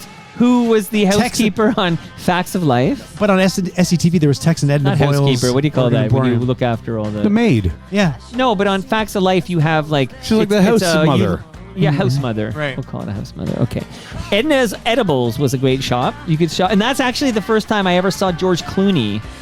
He was working. I think they changed Edna's Edibles to Over Our Head or something, and they replaced Edna Garrett with a new the actress from the Mary Tyler Moore Show. Okay, and then Cloris Leachman. Yes, and then George Clooney shows up, like young George Clooney's working at Over Our Heads with like Mackenzie Aston or something. Okay, George Clooney, and when I first saw ER in 1994, I remember thinking, "There's the guy from Facts of Life." That's funny. And Roseanne. It all comes around. Yes, but first Facts of Life, then Roseanne, and then eventually ER. Handsome fucker, by the way. We talked about Don Draper earlier, and you watch Mad Men, you're like, that's a handsome son of a bitch. Now that I'm watching ER, I'm like, he's got this smirk, and I'm like, what a fucking handsome guy. Like, this George Clooney's good looking. He knows. Breaking news. Yep. Yeah. Tell the world. Who's better looking, George Clooney or John Hamm? Discuss amongst yourselves. Yeah, What's your type, Rob? I think that's an A-B. Like that's a toss-up. They're both good-looking dudes. They both are. In their own special ways. I think for straight ahead like handsomeness, it's funny. They both have like a humorous side to them. Yeah. But I think John Hamm is a little more goofy. Yeah. He plays a little more goofy than sure. And George is cooler. Yeah. So I would have to say like I would put George above John Hamm. Okay, then let me ask you for the next round here: George Clooney or Brad Pitt? I'd say Brad. Yeah, I mean, have you seen the Tom Segura bit about meeting Brad Pitt? Like it's really funny. Really? Oh yeah, he's like He's uncomfortably handsome. He's like he was like I can't even look him in the eye. He's like why would you look at me? Because I don't want to. I don't look at it. Really? Oh yeah. No, he's that good looking. He's like I don't know how many babies he eats a week, but that man is beautiful. He's like otherworldly. Okay, so do we agree? It's Brad Pitt, George Clooney, then John Hamm. I think so. That's your Mount Rushmore. Well, we'll throw in a Rob Preuss to make it 4. Sure. Yeah. I would put John above George. Wow. You would, eh? Yeah, for handsomeness. Yeah. And do we throw a JFK Jr. in there? No. No, because he's dead. I want to hear my JFK Jr. impression. Okay, so he's got. Oh, you mean not? Oh yeah. No, you're doing RFK Jr.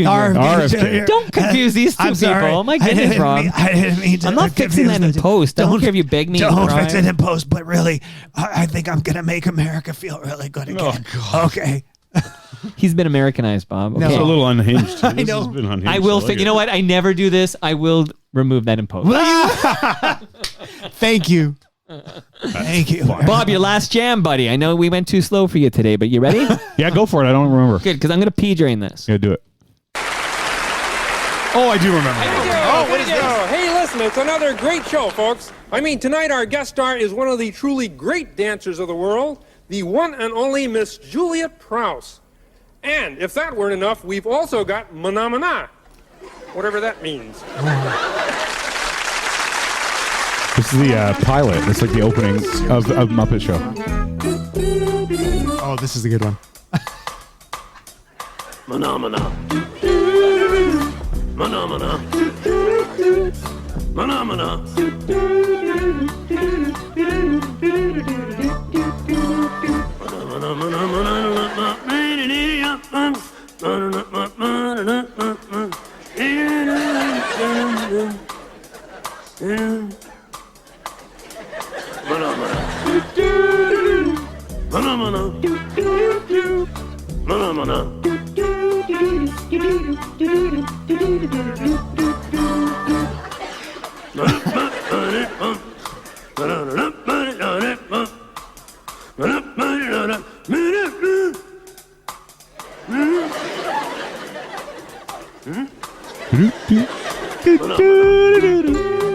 So I think this is pretty sure this is I'm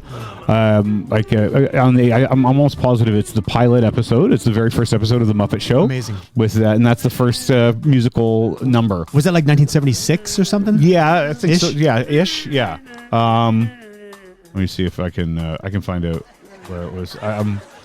But this is not a creation of Jim Henson. No, that's right. No, it is not. And now, so the question is, do people know that this is actually a huge hit in Italy in 1968, and it was used also on the Red Skeleton Show. Yeah. It was used on Sesame Street. It was used on Benny Hill. I knew it from Sesame Street. Yeah. Originally when I was a kid. Yeah. Oh, I didn't know it was on Benny Hill. Yeah, no, me I neither. thought it was just yakety sax over there. No, Manamana is part of the background melody of a bunch of different things on Benny Hill too. Is yakety sax a cover? I would imagine. So this was actually, so it was released by Piero Umilani. Piero Umilani. And it originally appeared... Wait, say the first name again? Piero. Okay. Piero Umilani. I thought you said piano. Piero, it was in an Italian film called Sweden, Heaven and Hell. This is the original.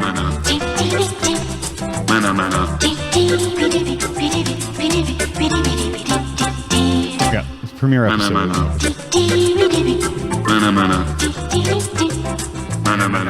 Apparently, I didn't close the door of the bathroom, and people saw me in the live stream. But they only saw my back. The stream was live. No sausage was seen by the camera.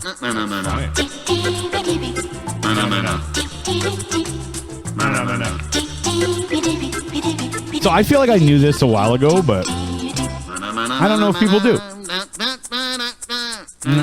Yeah, that's the toughest part of this is like, does the average listener know? Because I knew. Yeah. But I am a gifted student. That's right. Nothing. You've been taught nothing well. about me Did I is tell you average, as they saw in the live stream. Did I tell you ago. I recently found my letter of your child is being considered for the gifted program, and then like 3 weeks later, your child is no longer being considered for that. We fixed it in post. So there you go. Yeah, it's covered. Earworm, a lot of fun to listen to. fun. Phenomena. Oh, yeah. Good stuff. You know what else is an earworm? The song I'm going to finish with, okay? So, I'm going to check the clock. It says, okay, we're 1:51, so we might Amazing. go a little over, but No, we're it's on the perfect. last jam now. No, it's good. You guys ready? We've gone 2.5 before. We shouldn't do that, though. That's because we have no restraint. Here we go.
Hey, Mickey. Tony Basil. Tony Basil. Only had hit, right? a, One hit wonder, right? One hit wonder, yes. And this was recorded by Tony with an I for 1981's Word of Mouth. That was her debut studio album. She recorded this. It's like still like if you're watching something and they need to place it in the early 80s, they might license this song. This is still all over the place. Does Indie 88 play Hey Mickey? No, we haven't. We have not played that. No. Not in the months that I've been Boom's there. playing it. Boom would play the hell out of it, yeah, for sure. Probably playing it right now. Could be playing it right now. KJ's kicking it out right now. That's right. I don't know what his time slot is there, but okay. No, that seems about right. Well, no, he wouldn't be on right now. It's actually May Potts would be on right Potts. now. May Potts would be on right now. Have you been over since I got that jacket that's hanging over there? I haven't. It's the first time I've seen it. That's Do you own a similar jacket? No. Okay, no, describe the jacket for the listeners. So it is the era of, I would say, like 96, 97 of the Edge when it went 102.1, the Edge. Toronto's New Rock. 97 is when they had Edge 102, which was and this was the purple. This one, it's a leather jacket. A lot of people when I worked there had that jacket, and they also had a version that was all black, so you couldn't really see it actually. Wow. Yeah. Who is that? Is that from May Potts? No, no, but that's what made me think of it. So that was a gift to me from Sandra Plagakis. Wow, so nice. Shipped it over as like a thing. I guess she was getting rid of shit. Yeah. And she's like, who would want this? And I guess I came to mind. That's amazing. So it hangs I in the love TMBS Sandra studio now. Plagakis. She's the best. She's so cool. And yeah, that's a leather jacket.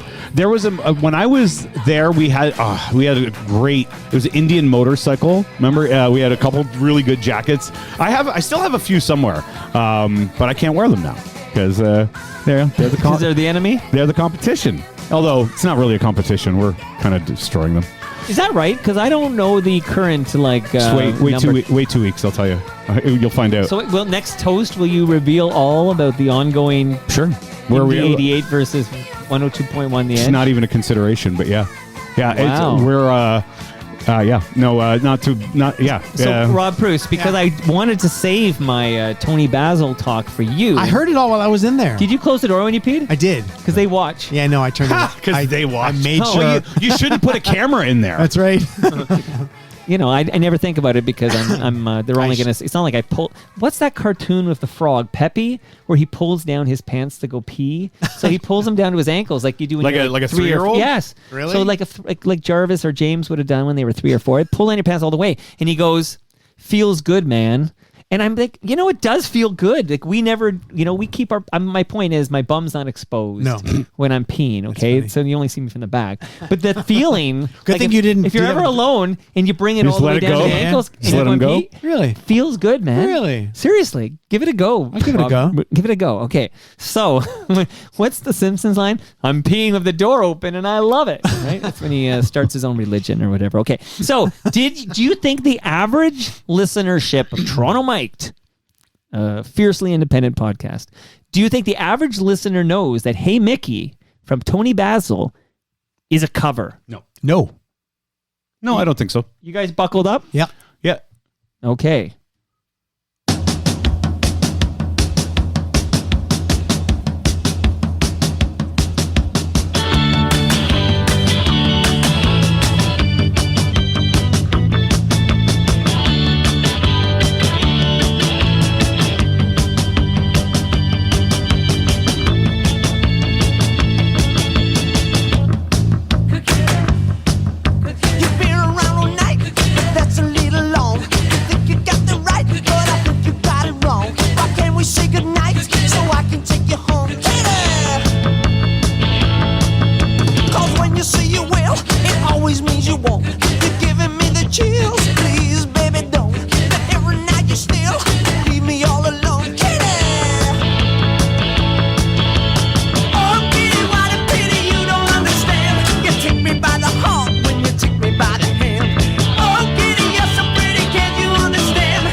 This is called Kitty. Weird. So it's not amazing. Mickey, it's Kitty. K-I-T-T-I. And the band is a British pop band called Racy. So Racy records Kitty in 1979 for their debut album Smash and Grab. Wow. And then Tony Basil records Mickey or Hey Mickey, depending on which 45 you're looking at. I love it. So there's no "Oh Mickey, you're so fine" chance. Yeah. So Basil adds that part. But yeah, that's so cool. I did not know that. Nope. That's a good one. Finally, a good one. Finally, praise from Caesar. An educated consumer is our best listener. Isn't that? So, right. Sure. Okay. I don't know where to go with that. But this song is written by a duo. I want to talk about these guys on our way out here, okay? I'm just going to tie up a bunch of loose pieces here. Mike Chapman and Nikki Chin. Chin has two N's in it, okay? So do you know this duo, Mike Chapman and Nikki Chin? I do. Nope. They wrote this song, Kitty, for Racy. I didn't know that. And of course, therefore, they have songwriting credit on Hey Mickey by Tony Basil. See how this works? Yep. Because that is a copy or a cover, or what will you? So Mike Chapman and Nikki Chin wrote a bunch of hits. Yep. And I thought I might just... You know what? Pause. I'm going to come back to those two. I realize there's a couple other places real quick here I want to go. One is, I want to kick out this song.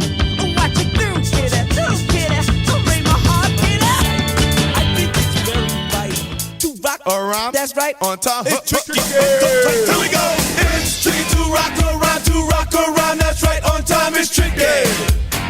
It's tricky. It's tricky to rock around, that's right, on time. It's tricky.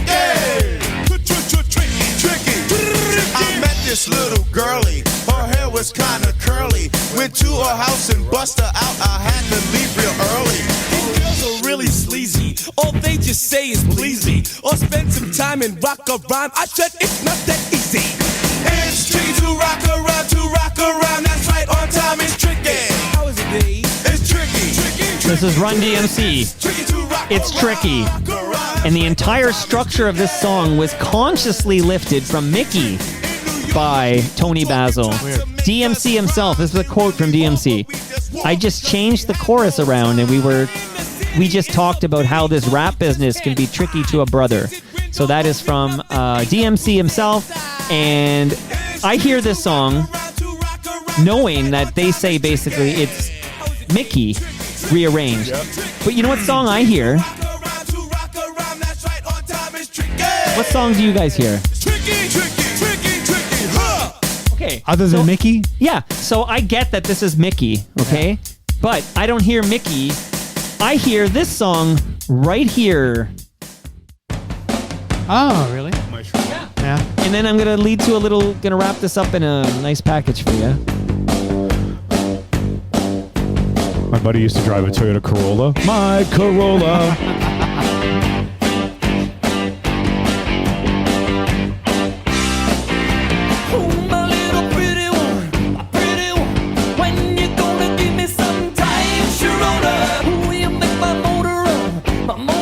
So my question is, if Run DMC is taking Hey Mickey to make It's Tricky, and I hear My Sharona, how much of Hey Mickey by Tony Basil is basically Kitty plus My Sharona? Like, My Sharona is from 79. Like if I play again Tony Basil again, so now you've heard My Sharona again, which you probably heard earlier today on Boom or something like that. So, or My Sharona as well. Does Indy play My Sharona? Nah, no, I don't. Oh, maybe we've played it. It might be in a spice category. Okay, so again, hold on, one more time. I would have DJ'd and played these back to back for sure. Yeah, for sure. In an 80s night, for sure.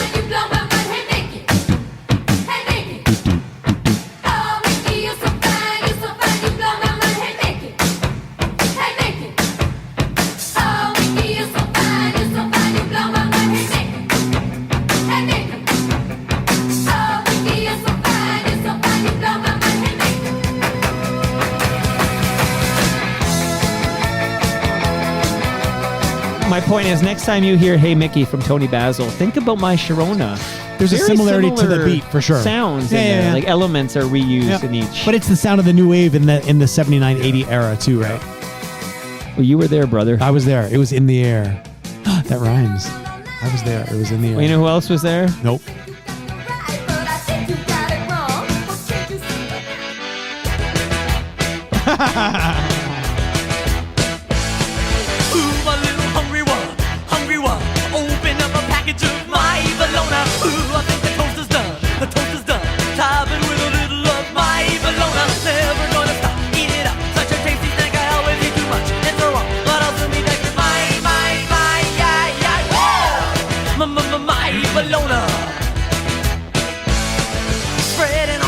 mustard now. Show me how. All right, speaking of spreading on the mustard now, I gotta say, I love Toast with you guys. Always. I'm honored you guys make the trek. Always. Happy to do it. Love it. This is fun. This, 1 month from now. Actually, you know what? We should maybe. Well, 1 month from today is TMLX. You want to tie the events together? Yes. Bob doesn't work Thursdays. Like we could do Toast, or will it be too tiring? Oh my God. Toast And then go to TMLX? You mean what like if we did Toast with special guest Snow, and then we all made our way, it's not very far, as you know. Oh my God. 5 kilometers north or whatever, to 30 Queen Elizabeth Boulevard for TMLX 19. Like, maybe we could do something like that. Could you imagine Toast? We could pick a Toast theme that's all Snow has to do is listen and then comment, right? He doesn't have to bring any jams. That belch in this song makes me laugh. Okay, so this is Weird Al Yankovic's My Bologna. But here's how we're going to close on our way out. I want to say thank you to Bob Willette. You can hear him remind us when we can hear you on Indie 88. Tonight at 6 p.m. I'll be on right after. Actually, at 5:30, we're giving away a trip, a Sunwing Vacation. Yeah, Really? daily destination. Sunwingvacations.com. No, that's right. Yeah, One of the great it's jingles. selloffvacations.com. It's not Sunwing. Do they have a jingle?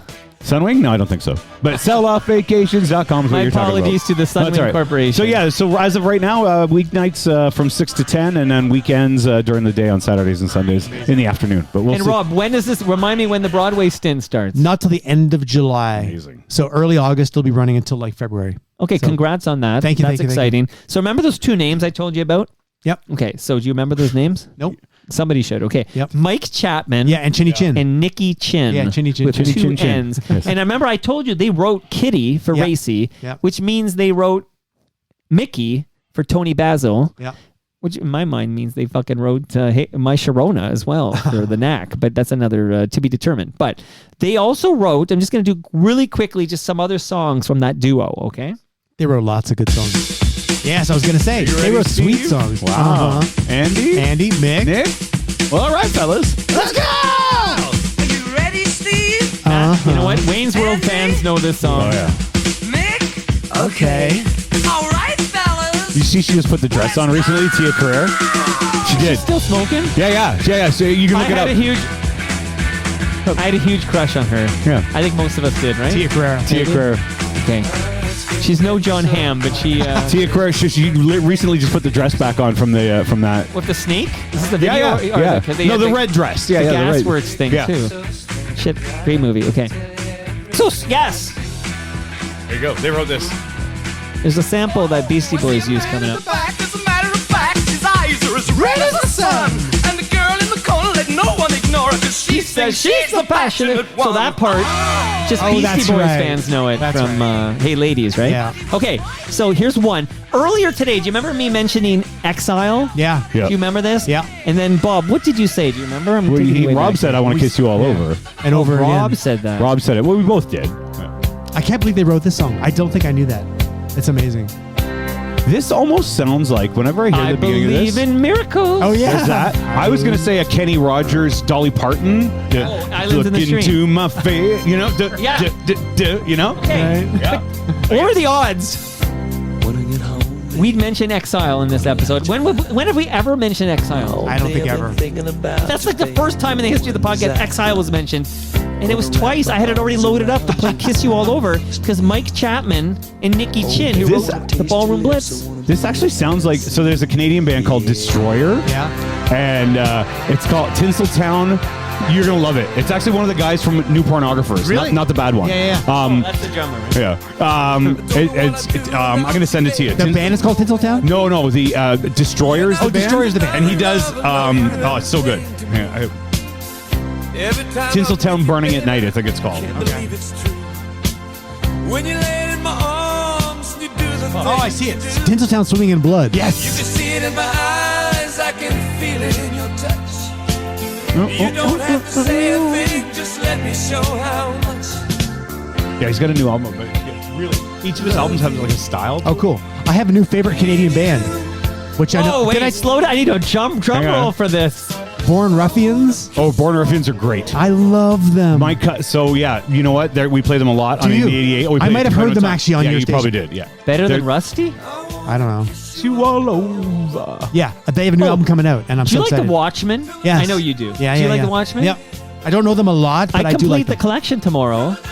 Tomorrow, Joey Serlin is here. Really? You had the whole band then? Then I have everybody. Wow. Congratulations. Thank you very much. In fact, you opened for Danny Graves. You and Blair Packham. Well, we played together. I played with Danny, remember? I did a song with him. I think we did this last toast. Yes, we I did. forget you played again. Okay, fuck, right. Okay, so a couple more quick. I know I said quick, and I didn't go quick because I got excited by the music. Second time this artist was mentioned today. Small World, right? I don't know what this is. You will. It was a hit. Wow. All of us will remember this. Hey, wrote this. Oh, Tina Turner. Yeah. Better Be Good to Me.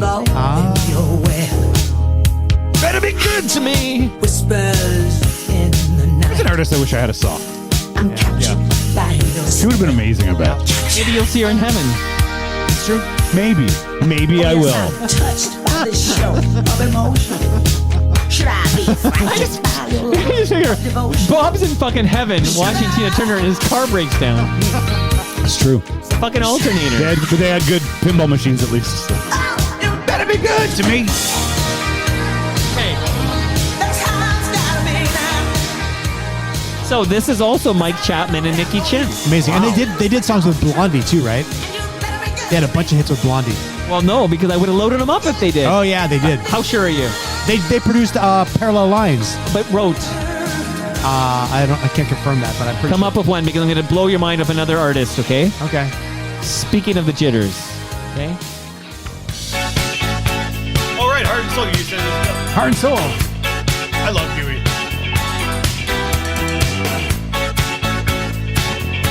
He's in the Handsome Man Club, Huey. He's got a fine chin. Yeah. Very handsome man. Apparently also in the same John Hamm category as well. Big penis? Yeah. Around here we say the Rob Preuss category. Oh, there you go. It's yeah. Chinny chin chin. Ask Steve Anthony about More than a Huey spoon Lewis's. down there, you know what I mean? Huey Lewis in the news. You know what the news is? The news is huge penis. The news. It's funny that it's with me. Huey Lewis has that great chin. But wait, did Mike Chapman write the song? Yeah. Is that the connection? So yeah, that's where I'm still there. I have to remind people. I have to reset. So Mike Chapman and Nikki Chin Chinny Chin Chin wrote this song. wrote this song as Okay. well. Right. Mike So- Chapman produced a Blondie album. Didn't write the songs. You're right. He was the producer for Parallel Lines. I know, because I did a lot of homework. What are the best songs to play? I'm going to play one more song, and it's kind of a fun fact because this song is a modern song. Okay? Yeah. A modern song. That means from 2025 you would hear this on the radio, on the reg. And of course, it has a writing credit to Mike Chapman and Nikki Chin because the song I'm about to play sounds a lot like Tony Basil's Mickey, which of course is a cover of Racey's Kitty. Kitty, You with me? Yeah. So you start with Racey's Kitty, then you get Tony Basil's Mickey, and then you get this song right here. Massive fucking hit, and this will be the last song we play today.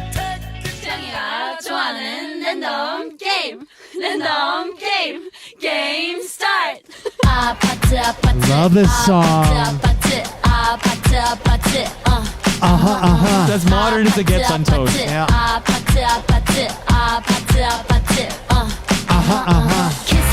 Kissy face, sent to your phone, but I'm trying to kiss your lips for real. Red hearts, that's what I'm on, yeah. Come give me something I can feel. Don't you want me like I want you, baby? Don't you need me like I need you now? See tomorrow, but tonight go crazy. All you gotta do is just meet me at the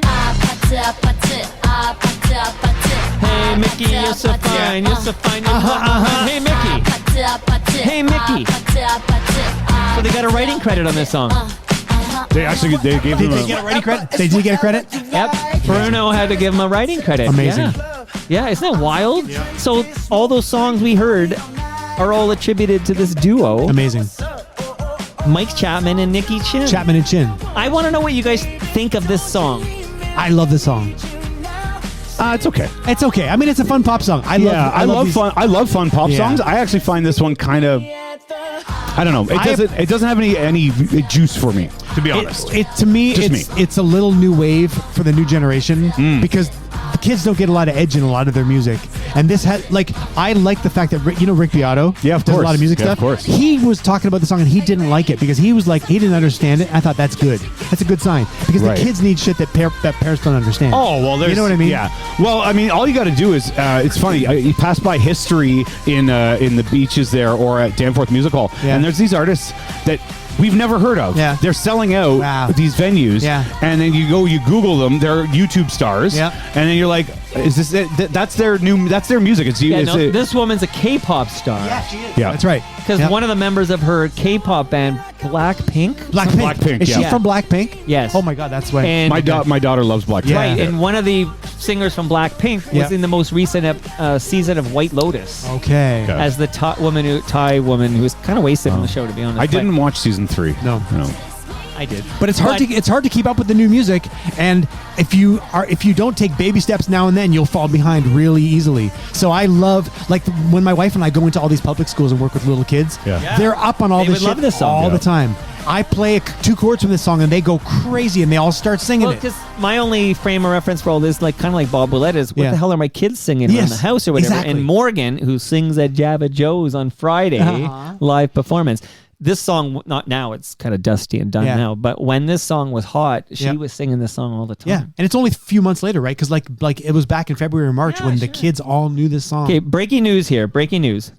If you guys whip out your DVD of Shortcuts by the guy who directed MASH, Robert Altman. See how it all comes together? Robert, and I loved Shortcuts very much. Apparently, you get a brief glance of Huey Lewis's dong.